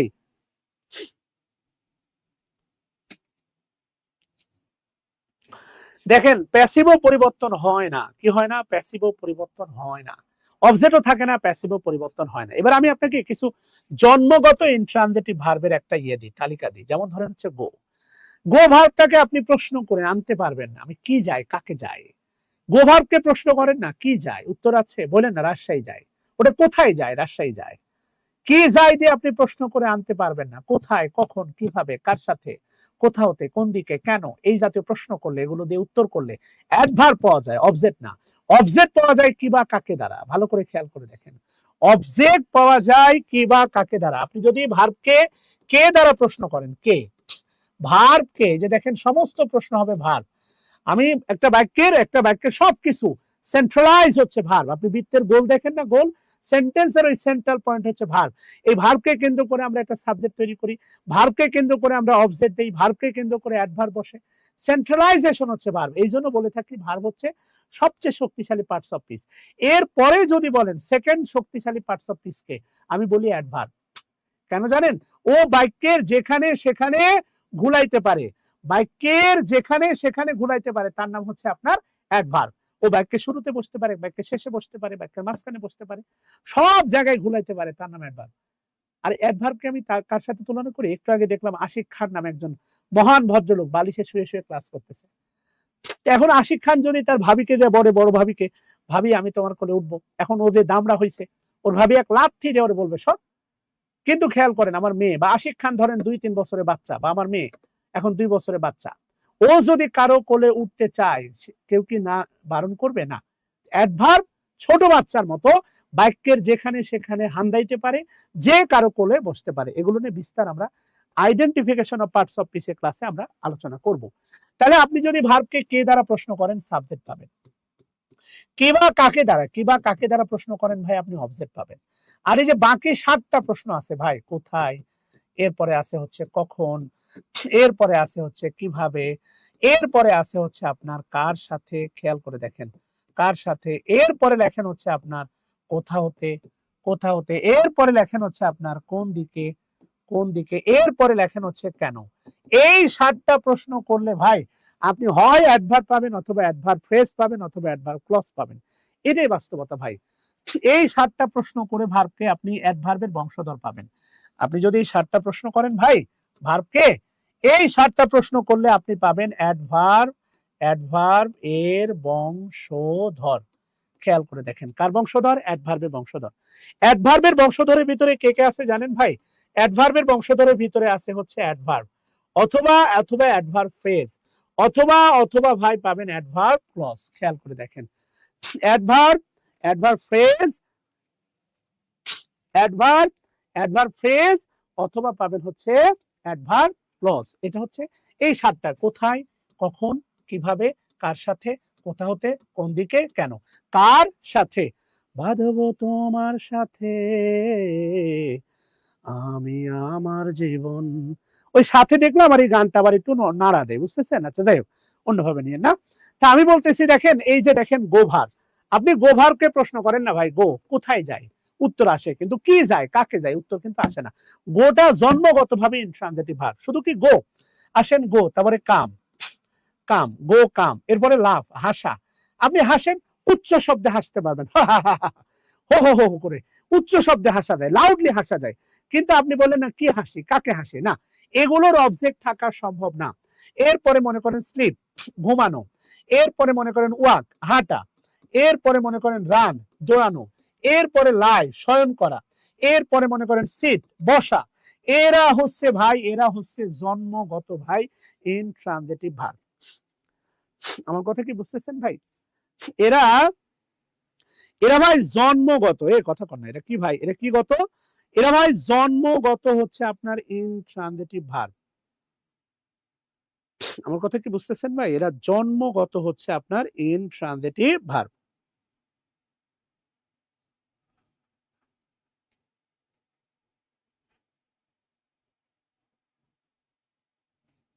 আচ্ছা, এরা জন্মগত কি ভার্ব, ইনট্রানজিটিভ ভার্ব। ভাই এদের অবজেক্ট থাকা সম্ভব না। আমি আপনাকে ট্রানজিটিভ আর ইনট্রানজিটিভের আর একটা সুন্দর ওয়ে বলতে পারেন, আমি আপনাকে বলে দিতে পারি। এ পর্যন্ত তোলা হয়েছে কিনা বলেন, আপনি এই ওয়ে দিয়ে আজকে অ্যাপ্লাই করবেন, দেখবেন হচ্ছে এরা জন্মগতভাবে ইনট্রানজিটিভ ভার্ব। গো, কাম, লাভ, স্লিপ, ওয়াক, রান, দৌড়ানো, সিট, বসা, তারপরে মানে লাই, ওঠা। কথা বুঝতেছেন? আর একটা আছে রাইজ। আচ্ছা আমরা দেখবো ইনশাআল্লাহ। রাইজ মানে ওঠা। আচ্ছা, এবার যে বিষয়টা সেটা হচ্ছে ট্রানজিটিভ আর ইনট্রানজিটিভের আপনি যদি বিশেষ দ্রষ্টব্যদি আমি আপনাকে বলি, যে ভার্ব, একটা ভার্ব খেয়াল করে দেখেন, এরপরে যদি নাউন অথবা প্রোনাউন থাকে, একটা ভার্বের পরে একটা ভার্ব যার পরে নাউন বা প্রোনাউন থাকবে, মনে রাখবেন এই ভার্বটা হবে ট্রানজিটিভ ভার্ব। একটা ভার্ব এরপরে যদি নাউন বা প্রোনাউন থাকে, এটা হচ্ছে ট্রানজিটিভ ভার্ব। আর আরেকটা ভার্ব, এই যে ভার্ব যার পরে মনে করেন প্রিপোজিশন থাকতে পারে, এরপরে যদি অ্যাডভার্ব বসে যায়, অ্যাডভার্ব, এরপরে যদি অ্যাডজেক্টিভ বসে। খেয়াল করে দেখেন, একটা ভার্বের পরে যদি এই 3টা বান্দার একটা বান্দাও বসে, একটা ভার্বের পরেই 3টা বান্দার একটা বান্দা বসে, এই ভার্বটা হবে হচ্ছে আপনার ইনট্রানজিটিভ ভার্ব। খেয়াল করে দেখেন, this will be intransitive verb. যেমন এই যে 49 বিসিএস এর প্রশ্ন আসছিল, হাসি দেয়া, আমি হাসি দিয়েছিলাম, হাসি, এটা হাসি দেওয়া, এটাও ইনট্রানজিটিভ ভার্ব। আপনি উচ্চস্বর হাসি দিচ্ছেন, ব্যাপকভাবে হাসি দিচ্ছেন, অবজেক্ট থাকা সম্ভব না। এই জন্য বলতেছি, ধরেন একটা ভার্ব এরপরে যদি নাউন বা প্রোনাউন থাকে ভাই, এটা হচ্ছে ট্রানজিটিভ ভার্ব।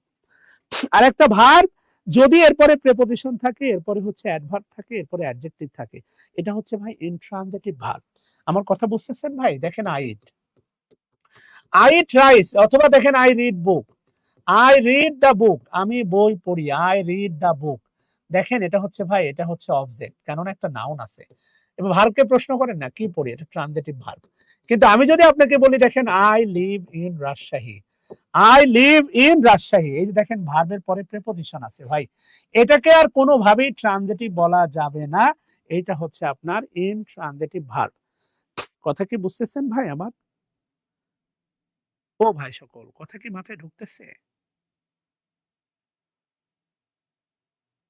এটা আমাদের একটু পরে কাজে লাগবে, আসেন এই টেকনিকটা আমি খাটাবেন, এটা আমার আজীবন কাজে লাগবে। এরপরে আবার বলেন না যে স্যার অবজেক্ট কেমনে বের করবো স্যার, বিশ্বাস করেন তাহলে চেয়ার থেকে লাভ দিয়ে আত্মহত্যা করা ছাড়া উপায় থাকবে না। হুম, এরপরে অন্তত এটা বলেন না যে স্যার অবজেক্টটা কেমনে বের করবো, তাহলে আসলে মারা মানে মাঠে মারা মারা ওই যে বলে না এই ব্যবসায় লস খাওয়া বলে না, সেরকম একটা হয়ে যাবো। হ্যাঁ, তোলা হলে একটু ডান লেখেন না ভাই, বা বুঝলে একটু ইয়েস লেখেন না ভাই। আচ্ছা গেল, থ্যাংক ইউ ধৈর্য ধরে থাকার জন্য।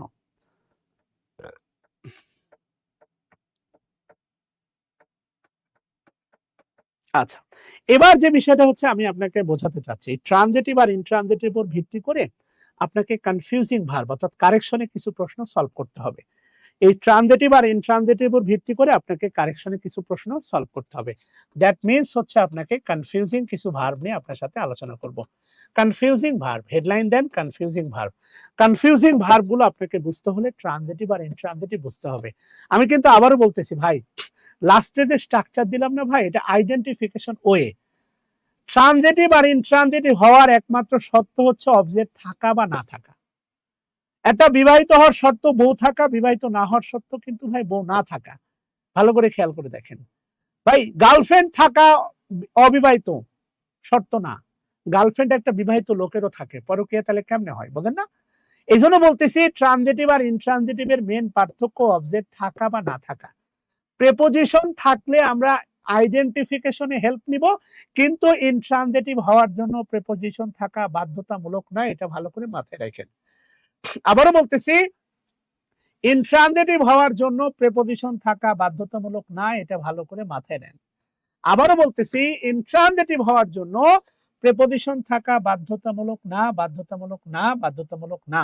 মাথায় কি ঢুকতেছে ভাই, একটু কথা বলেন না। আচ্ছা গেল, কনফিউজিং ভার্বের যে প্রথম তালিকায় যারা আছে সেটা হচ্ছে দেখেন জোড়া লেখেন, একটা সিট আর একটা লেখেন হচ্ছে আপনার সেট। সেট, আচ্ছা সিট আর সেট, একটু আগে দেখেন আমি আপনাকে বললাম সিট মানে বসা, সিট মানে বসা ভাই, আর সেট মানে হচ্ছে স্থাপন করা। স্থাপন করা বা আরেকটা বাংলা হতে পারে বসানো। বসানো, কথা বুঝতেছেন ভাই? দেখেন সিট মানে বসা, আপনি বসতে পারেন কোথায়, জায়গা বোঝায় ভাই, এটা ইনট্রানজিটিভ ভাই, বিশ্বাস করেন সিটটা হচ্ছে আপনার ইনট্রানজিটিভ ভার্ব। সিট ভার্বের অবজেক্ট থাকা সম্ভব না ভাই, কোনোভাবেই না, কোনো মতেই না, কোনো দিক দিয়ে না। নরমালি টিচাররা যেটা বলে এই সিট ডাউন, বস, এই বস, সিট ডাউন, সিট ডাউন। এখন খেয়াল করে দেখেন ভাই, এই ডাউনটা বসো, কোথায় বসো, নিচে বসো, এটা হচ্ছে অ্যাডভার্ব। আপনি এটা ভার্বকে প্রশ্ন করলেও পাবেন, এটা ইনট্রানজিটিভ ভার্ব আর এটা হচ্ছে অ্যাডভার্ব। এটা এই ভার্বকে আপনি প্রশ্ন করলে এটা অ্যাডভার্ব পাবেন। আবার একটা বিষয় মনে রাখবেন যে প্রেপোজিশন প্রেপোজিশন একা বসলে, প্রেপোজিশন একা বসলে অ্যাডভার্ব হয়। এটা আপনি এই স্লোগান দিয়ে মনে রাখতে পারেন, যেমনি ইচ্ছা মনে রাখেন ভাই, কিন্তু সিট ভাই আপনার সিট হচ্ছে আপনার ইনট্রানজিটিভ ভার্ব। আবারও বলতেছি ভাই, সিট হচ্ছে আপনার ইনট্রানজিটিভ ভার্ব। আবারও বলতেছি, সিট হচ্ছে আপনার ইনট্রানজিটিভ ভার্ব। কথা কি বুঝতেছেন ভাই আমার? আচ্ছা গেল, সিট হচ্ছে আপনার ইনট্রানজিটিভ ভার্ব। এবার দেখেন সেট মানে হচ্ছে স্থাপন করা বা বসানো। নতুন সংসার নেওয়ার পরে দেখবেন হচ্ছে নতুন বাসা ভাড়া নিলেন, এখানে এখানে মনে করেন আপনি ফার্নিচার দিলেন, ওই কর্নারে এসি দিলেন, ওই ঘরে খাট বসালেন, এই যে এসি বসালেন, সেট করলেন, বলে না ভাই সেট স্থাপন করা। হ্যাঁ, ডিনার সেট, এক সেট। হ্যাঁ, সেট মানে স্থাপন করা। তাহলে চেয়ারটা এখানে স্থাপন করলেন, যেমন আমি বোর্ডটা এখানে দেয়ালে স্থাপন করছি, উপরে এসি স্থাপন করছি, মানে বসাইছি আর কি। হ্যাঁ, লাগানো, স্থাপন করা, সেট স্থাপন করা, বসা বা লাগানো, কথা বুঝতেছেন? খাপে খাপ পঞ্চর বাপ, এইটা হয় ট্রানজিটিভ ভার্ব, এর অবজেক্ট থাকা সম্ভব। এটা কি ভার্ব? Transitive verb. কথা বুঝতেছেন কিনা? Yes, this is transitive verb. আচ্ছা, বুঝাইতে পারছি আশা করি। এবার দেখেন যে বিষয়টা সেটা হচ্ছে আমি যদি বলি আপনাকে দুটা, একটা হচ্ছে রাইস, রাইজ, আর একটা হচ্ছে দেখেন রেইস। রাইজ আর রেইস। রাইজ মানে দেখেন ভাই ওঠা, ওঠা অথবা বলতে পারেন বৃদ্ধি পাওয়া, এটা বলা যায় ওঠা বৃদ্ধি পাওয়া, রাইজ। উত্থানও বলা যায়, rise of Ottoman empire, Ottoman সাম্রাজ্যের উত্থান, ব্রিটিশ এম্পায়ার। রাইজ মানে উত্থান হয়। আচ্ছা, রাইজ মানে কি হয়? উত্থান হয়। রেইস, রেইজ মানে হচ্ছে ভাই ওঠানো, রেইস। রেইজ মানে হচ্ছে ওঠানো। বলে না টিচার, রেইজ ইউর হ্যান্ড, তোমার হাত তোলো। কি তোলো? রেইজ ইউর হ্যান্ড, পতাকা উত্তোলন করা, রেইজ দ্য ফ্ল্যাগ। বিজয় দিবস থেকে শুরু করে বিভিন্ন জাতীয় দিবসে, ঠিক আছে না, পতাকা উত্তোলন করা হয় ভাই, raise the flag, raise the flag. আবার দেখবেন মালগুলো নিচ থেকে উপরে তোলা হয়, বা কনস্ট্রাকশন বিল্ডিং গুলোতে দেখবেন বিভিন্ন ইয়ে দিয়ে বড় বড় মেশিন দিয়ে দেখবেন ওই নির্মাণাদি মাল নিচ থেকে উপরে তোলা হয়, রেইজ উত্তোলন করা বা ওঠানো। আচ্ছা, আমি আপনাকে সঙ্গত ক্রমে বোঝানোর চেষ্টা করতেছি ভাই, এইটা হচ্ছে আপনার ইনট্রানজিটিভ ভার্ব। কথা বুঝতেছেন? এটাকে আপনি ট্রানজিটিভ বানাইতে পারবেন না, এটা ইনট্রানজিটিভ ভার্ব। আর রেইজটা হচ্ছে আপনার ট্রানজিটিভ ভার্ব।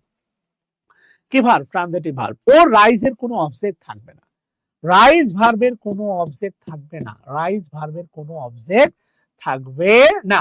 রাইজ ভার্বের কি থাকবে না? রাইজ ভার্বের কোনো অবজেক্ট থাকবে না। ভালো করে খেয়াল করে দেখেন, রেইজ ওঠানো, এর অবজেক্ট থাকবে। যেমন আমি যদি বলি, আপনারা তো এই মহান বাক্যটা জানেন, যেমন the sun, Surya, the sun rises, ওঠে, ইন দ্য ইস্ট। খেয়াল করে দেখেন, এখন একটু আগে আপনাকে বললাম দেখেন, একটা ভার্ব যার পরে প্রেপোজিশন আছে, তাহলে এটাকে আর কোনোভাবেই কি ভাই ট্রানজিটিভ বলা যায়? একটু আগে বললাম, বলেন না ভাই, এটাকে কি আর কোনোভাবে ট্রানজিটিভ বলা যায়? হুম,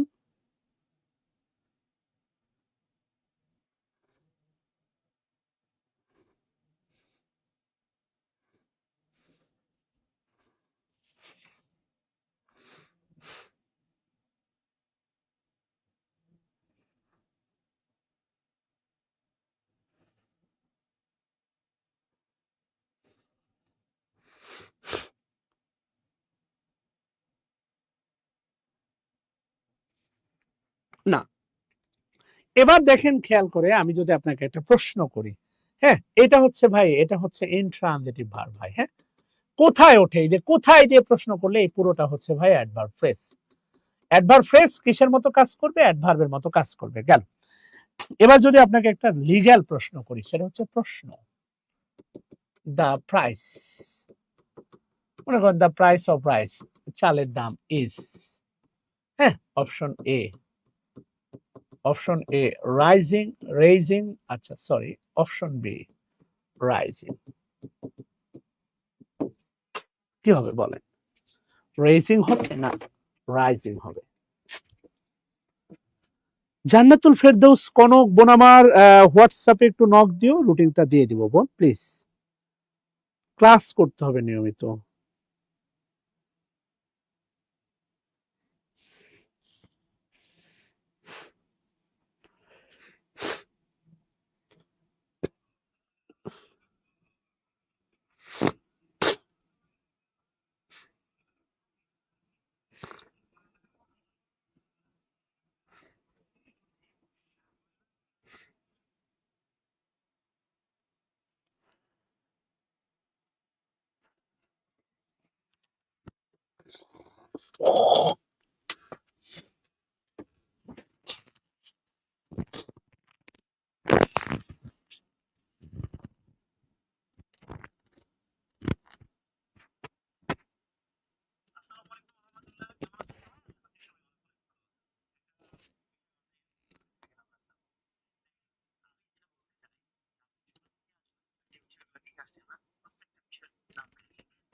আচ্ছা, থ্যাংক ইউ সবাইকে এটা বোঝার জন্য। সেটা হচ্ছে ইকোনমিকের ভাষায় এটা মনে রাখবেন, দাম আসলে কেউ বাড়াতে পারে না, দাম অটোমেটিক বাড়ে। মানুষ যেটা করতে পারে, সিন্ডিকেটের মাধ্যমে পণ্য আটকাই দিতে পারে, মানুষ কখনো দাম বাড়াতে পারে না।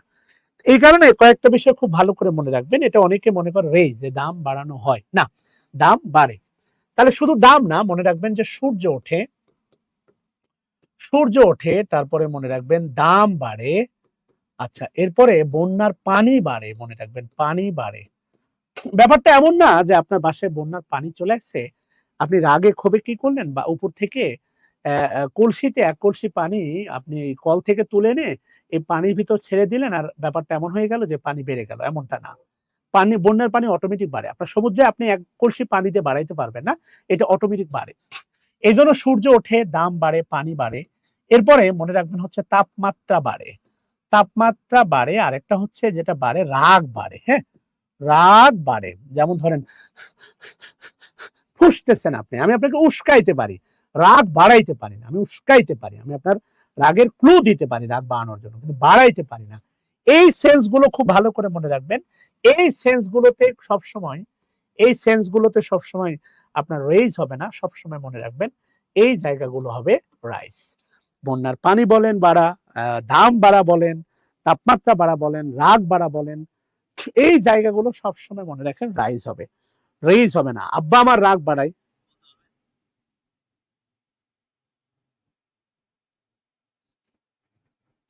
এটা বলেন না যে আব্বা আমার রাগ বাড়ায়। হ্যাঁ,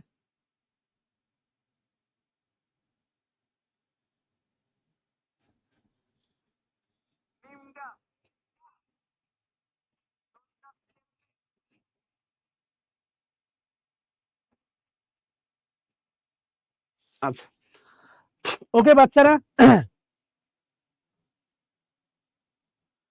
স্যারের রাগটা বেশি, তবে আচ্ছা এবি সোহাগ, ও বাবা রে, কি রাগ দেখালাম রে ভাই, আমি তো রাগই দেখাইনি, রাগ দেখালে তো ক্যামেরা ভেঙে পিটাইতাম। আপনি আমার বেসিক ক্লাস করলে বুঝবেন যে রাগ কারে বলে, রাগ তো কিছুই দেখায় না আপনাদের। হ্যাঁ, আচ্ছা যাই হোক, আপনার লিখতে ইচ্ছা করছে আপনি লিখছেন, ভালো। আপনার রাগ, আপনার যে রাগ নাই তাহলে তা কিন্তু না। পুরুষ মানুষ একটা না একটা সময় সিংহের মতো গর্জন দিতে হয়, না হলে ডাক্তার দেখায়। তো এই কারণে নিজেকে খুব কুল প্রকৃতির প্রমাণ করার দরকার নেই, কারণ আপনি রাগ থেকে হচ্ছে কমেন্টটা করছেন। হ্যাঁ, আচ্ছা গেল, ওইদিকে যাচ্ছে না কার রাগ বেশি কার রাগ কম। এবার আসেন সবচেয়ে কনফিউজিং ভার্বের মধ্যে, সবচেয়ে কনফিউজিং সেটা হচ্ছে দেখেন লাই। আমি যদি বলি দেখেন V1, এরপরে V2, V3, এরপরে হচ্ছে V4। আচ্ছা, প্রথমে যেটা লিখবেন সেটা হচ্ছে লাই। লাই মানে লেখেন হচ্ছে শয়ন করা, শয়ন করা বা হচ্ছে ধরেন শোয়া। হ্যাঁ, শয়ন করা বা শোয়া। আপনার বাবা দেখবেন গ্রামে কৃষকের খেতে কাজ করে এসে একটা পাটি বিছাইয়ে একটু গোড় দেয়া বলে, একটু গোড় দেই রে মা, একটু গোড় দেওয়া, শুয়ে পড়া বা শয়ন করা, লাই। আচ্ছা, এই লাই মানে মিথ্যা বলা, এটা আমিও জানি আপনিও জানেন। লাই, লাইড, লাইড, এটা জীবনে কখনো কনফিউজিং ভার্বের মধ্যে আসে না। সবচেয়ে গুরুত্বপূর্ণ হচ্ছে আপনার লাই। লাই মানে হচ্ছে আপনার কি করা, শয়ন করা। খেয়াল করে দেখেন লাই। আচ্ছা, লাইয়ের পাস্ট হচ্ছে লে, লাইয়ের পাস্ট হচ্ছে লে, মানে শয়ন করেছিলাম। খেয়াল করে দেখেন কি করেছিলাম, শয়ন করেছিলাম। ভালো করে খেয়াল করে দেখেন, শয়ন করেছিলাম। আচ্ছা গেল। এর পরে ধরেন ভাই, এর পাস্ট পার্টিসিপল হচ্ছে আপনার লেন, আর এর কন্টিনিউয়াস হচ্ছে আপনার লাইন। আচ্ছা, এ পর্যন্ত আসলে কোনো ঝামেলা হয় না ভাই, এ পর্যন্ত আপনিও ঝামেলায় পড়বেন না, ঠিক আছে না? এবং লাই মানে শয়ন করা ভাই, এর অবজেক্ট থাকা কিন্তু সম্ভব না ভাই। এটা হচ্ছে ইনট্রানজিটিভ ভার্ব। শুধু এটা না, এর পুরো গোত্র ভাই চারজন, এটা কিন্তু সবাই ইনট্রানজিটিভ ভার্ব। হ্যাঁ, এই যে চারজন দেখতেছেন ভাই, এর সবাই, এই পুরো গোত্র জুড়ে ভাই এরা হচ্ছে আপনার ইনট্রানজিটিভ ভার্ব। কথা বুঝতেছেন ভাই? এর পুরো গোত্র জুড়ে হচ্ছে এরা ইনট্রানজিটিভ ভার্ব। দেখবেন ভোটের সময় বলে ভাই এ বাড়িতে যায়েন না ভাই, এরা সব আওয়ামী লীগ, বুঝতেছেন, এরা সব বিএনপি, এমন কথা কিন্তু ভোটের মাঠে হয়। আচ্ছা গেল। এবার আসেন যেটা ঝামেলা, সেটা হচ্ছে এই যে দেখেন লে। হ্যাঁ, এই যে দেখেন একটা হচ্ছে পাস্টের লে, আর একটা হচ্ছে দেখেন এই যে প্রেজেন্টের লে। বুঝছেন কিনা ভাই? এই লে মানে হচ্ছে রাখা ভাই, এই লে মানে হচ্ছে রাখা, রাখা বা শোয়ানো। হ্যাঁ, রাখা বা শোয়ানো। খেয়াল করে দেখেন আপনি কি করেন ভাই, কোচিং থেকে বাসায় যাওয়ার পরে আপনি কি করেন? আপনার ব্যাগটা আপনি টেবিলের উপর রেখে দেন না, বেডের উপর রেখে দেন না, গেঞ্জিটা খুলে হ্যাঙ্গারে রেখে দেন না, বা প্যান্টটা খুলে আপনি বেডের উপর রেখে দিলেন টয়লেটে দৌড়। মনে আছে হয় এগুলো? আমার মেয়ে কাঁধে নিয়ে আমি ঘুম পাড়াই দিলাম। হ্যাঁ, অনেকদিন পর কালকে আসলো ট্রেন থেকে, আমাকে দেখেই ক্যাবিনে ছিল, ক্যাবিন থেকে দৌড় দিয়ে এসে আমার আমার কোলে লাফ দিল। এরপরে ঘুম পাড়ালাম, ঘুম পাড়ে আমি বেডে রেখে দিলাম। দেখেন ভাই, অবজেক্ট থাকা সম্ভব। কাকে শোয়াইলাম, নামি রাখে, কি রাখলাম, ব্যাগ রাখলাম, কি রাখলাম, বই রাখলাম। এই লে আর এই লে এর পার্থক্যটা আপনাকে বুঝতে হবে ভাই। এটা কিন্তু ভাই, এটা কিন্তু পাস্টের লে, ঘুমিয়েছিলাম বা শয়ন করেছিলাম। আর এই লেটা হচ্ছে ভাই রাখা বা শোয়ানো। কথা কি বুঝতেছেন ভাই? এইটাই ঝামেলা ভাই। এইটার নামই হচ্ছে ভাই, এটা কিন্তু ট্রানজিটিভ ভার্ব। হ্যাঁ, তাহলে এই যে আপনাকে কিভাবে চিন্তা করতে হবে আসেন।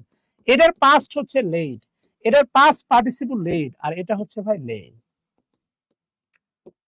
তাহলে এখন আপনি এই দুটা লের পার্থক্যটা বুঝবেন কিভাবে বলেন তো? এই দুটা লের পার্থক্য বুঝতে হলে আপনাকে যে আমি এই লেইড মানে রেখেছিলাম, লেইড মানে রেখেছিলাম, লেইড, এই দুটা লের পার্থক্য বুঝতে হলে আপনাকে বুঝতে হবে একটু আগে যেটা বললাম, এই লের পরে যদি নাউন বা প্রোনাউন থাকে ভাই, লের পরে, কারণ ট্রানজিটিভ ভার্ব হলে নাউন বা প্রোনাউন থাকবে, তখন ভাই এই লেটা হবে ভাই ট্রানজিটিভ ভার্ব। কি হবে? ট্রানজিটিভ ভার্ব হবে, এবং এটা V1 হবে ভাই, V1। এই যে দেখেন V1 হবে। লের পরে যদি নাউন বা প্রোনাউন থাকে ভাই, এটা হবে ট্রানজিটিভ ভার্ব, এবং এটা হবে ভাই V1। কি ওয়ান হবে? V1 হবে রে ভাই। হ্যাঁ, কি ওয়ান হবে? V1 হবে। কথা বুঝতেছেন? আর এই সেম ভাবে খেয়াল করে দেখেন, গল্প এখনো শেষ হয় নাই। এই লে, এই লের পরে যদি ভাই প্রেপোজিশন থাকে, প্রেপোজিশন, এই লেটা হবে ভাই, এই লেটা হবে আপনার V2। খেয়াল করে দেখেন, এই লেটা হবে V2, V2, আরেকটা হবে ইনট্রানজিটিভ ভার্ব।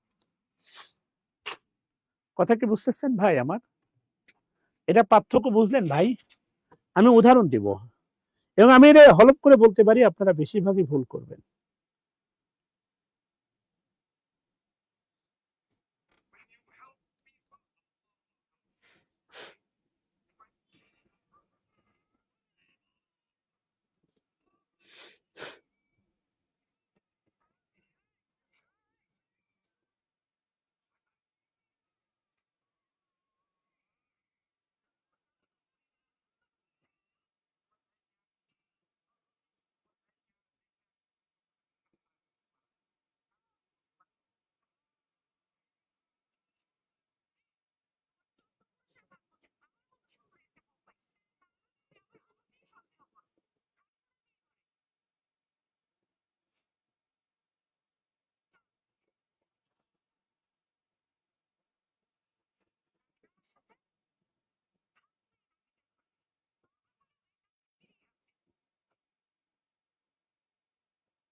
ভাই তোলাল একটু ডান লেখেন।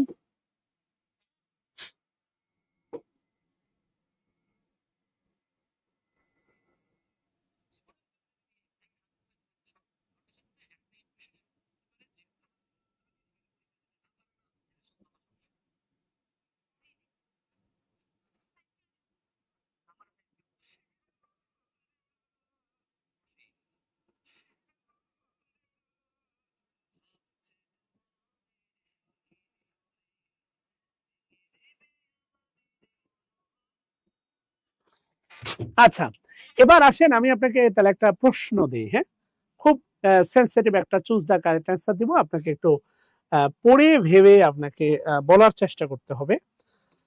সেটা হচ্ছে choose the,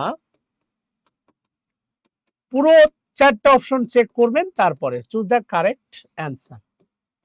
okay, number 1, A, he laid the book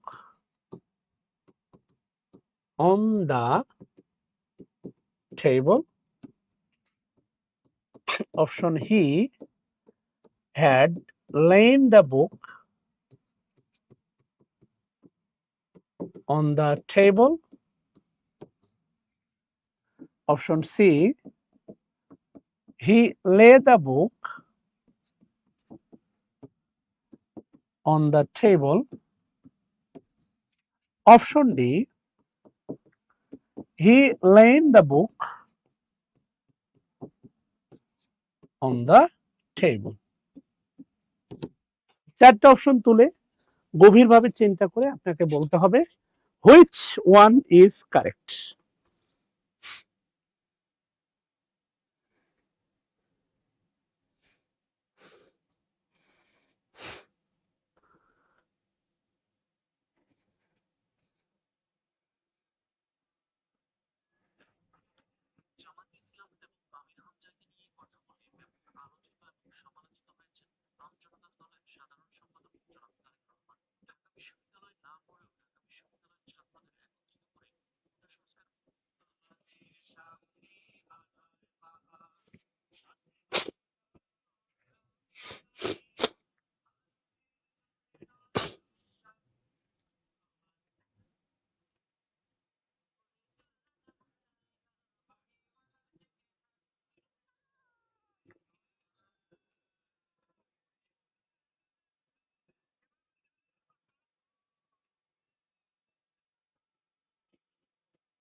আচ্ছা, একজন লেখছে এ আরেকজন লেখছে সি। আচ্ছা, সমস্যাটা হচ্ছে আপনাদের এ আর সি দুটো অপশন হবে না।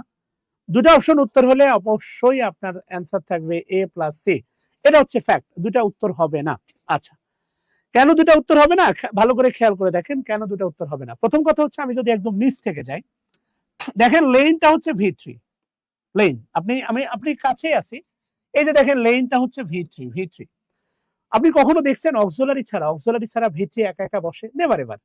সাবজেক্টের পরে অক্সিলারি ছাড়া ভি3 একা বসে না। তাহলে এই অপশনটা বাদ। আচ্ছা, বি নাম্বার অপশনটাও বাদ। কেন বাদ জানেন? দেখেন হ্যাড লেন, লেন কিন্তু ভাই intransitive verb, lane intransitive verb. আপনি কখনো দেখবেন না I go Rajshahi, never ever. I go Rajshahi, অথবা আপনি দেখবেন না আই লিভ রাজশাহী। অসম্ভব রে ভাই। মানে ইনট্রানজিটিভের পরে সরাসরি প্রিপোজিশন বসতে দেখবেন না। আপনার সামনে কিন্তু খাতা আছে, কথাগুলো মেলান না প্রশ্নের সাথে, আপনি খাতার সাথে মেলান না। ইনট্রানজিটিভ ভার্বের পরে প্রিপোজিশন ছাড়া কখনোই নাউন বসে না, বসে না, বসে না। ইনট্রানজিটিভ ভার্বের পরে কখনো নাউন বসে না। আই গো রাজশাহী হয় না, আই গো টু রাজশাহী হয়। আই গো স্কুল হয় না, আই গো টু স্কুল হয়। কথা কি বুঝতেছেন ভাই? আচ্ছা, তাহলে এই কারণে এটা দেখেন ইনট্রানজিটিভ ভার্ব, এরপরে বুক আছে ভাই, এই কারণে এটা বাদ। তাহলে ভাই ডি গেল, আপনাদের ডি গেল, ভাই বিও গেল। আসেন এবার এ আর বি। এবার যারা বি নাম্বার অ্যান্সার করতেছেন ভাই, আমিও আপনার সাথে একমত ভাই। লের পরে যদি নাউন থাকে, এটা হচ্ছে ভি1 হয়, আমি একমত। তাহলে এটা যদি ভি1 হয় ভাই সমস্যা নাই, তাহলে হি থার্ড পারসন সিঙ্গুলার হলে ভার্বের সাথে কি হয়? এস বাই এস হয় রে ভাই।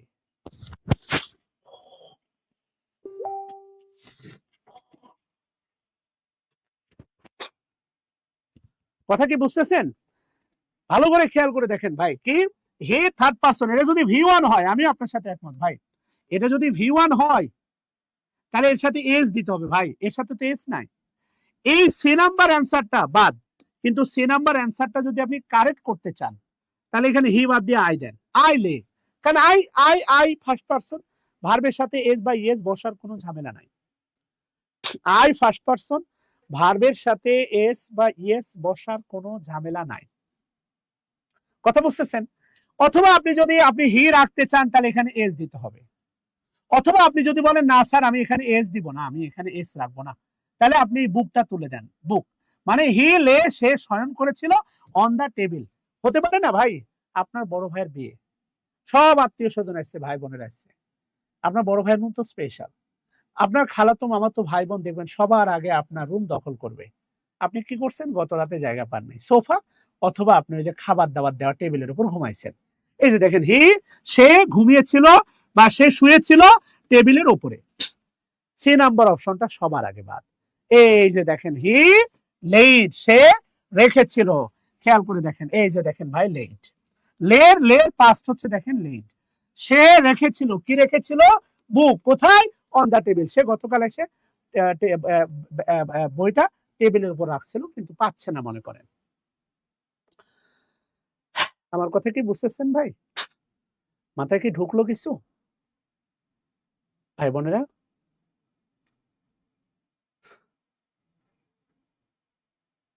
এবার বুঝতে পারছি, উত্তর হবে এ নাম্বারটা। এটা সি নাম্বার বেশিরভাগই অ্যান্সার দেয়। আপনি ভার্বের পরে নাউন খুঁজে বেড়াচ্ছেন, কিন্তু এখানে সাবজেক্ট ভার্ব এগ্রিমেন্টের একটা নিয়ম মিসিং হচ্ছে, এটা আপনি টের পাচ্ছেন। ওকে, তাহলে আজকে আর যাচ্ছি না ভাই, সারাদিন নানিকে নিয়ে আইসিইউতে অনেক দৌড়াদৌড়ি করছি। আজকে তাহলে এ পর্যন্তই থাক, ভালো থাকেন ইনশাআল্লাহ। কালকে আপনাদের সাথে আমার ক্লাস নাই, ম্যাথের বা যাই হোক হবে ইনশাআল্লাহ। আপনাদের সাথে মনে হয় সোমবারে আছে। হ্যাঁ, ওকে, আমি হচ্ছে ক্লাসটা অফ করে দিয়ে আপনাদের সাথে কথা বলতেছি, সময় দেন। আমি লাইভটা শেষ করে দিই, তারপরে জুমে কথা বলতেছি, যায়েন না। থ্যাংক ইউ সবাইকে।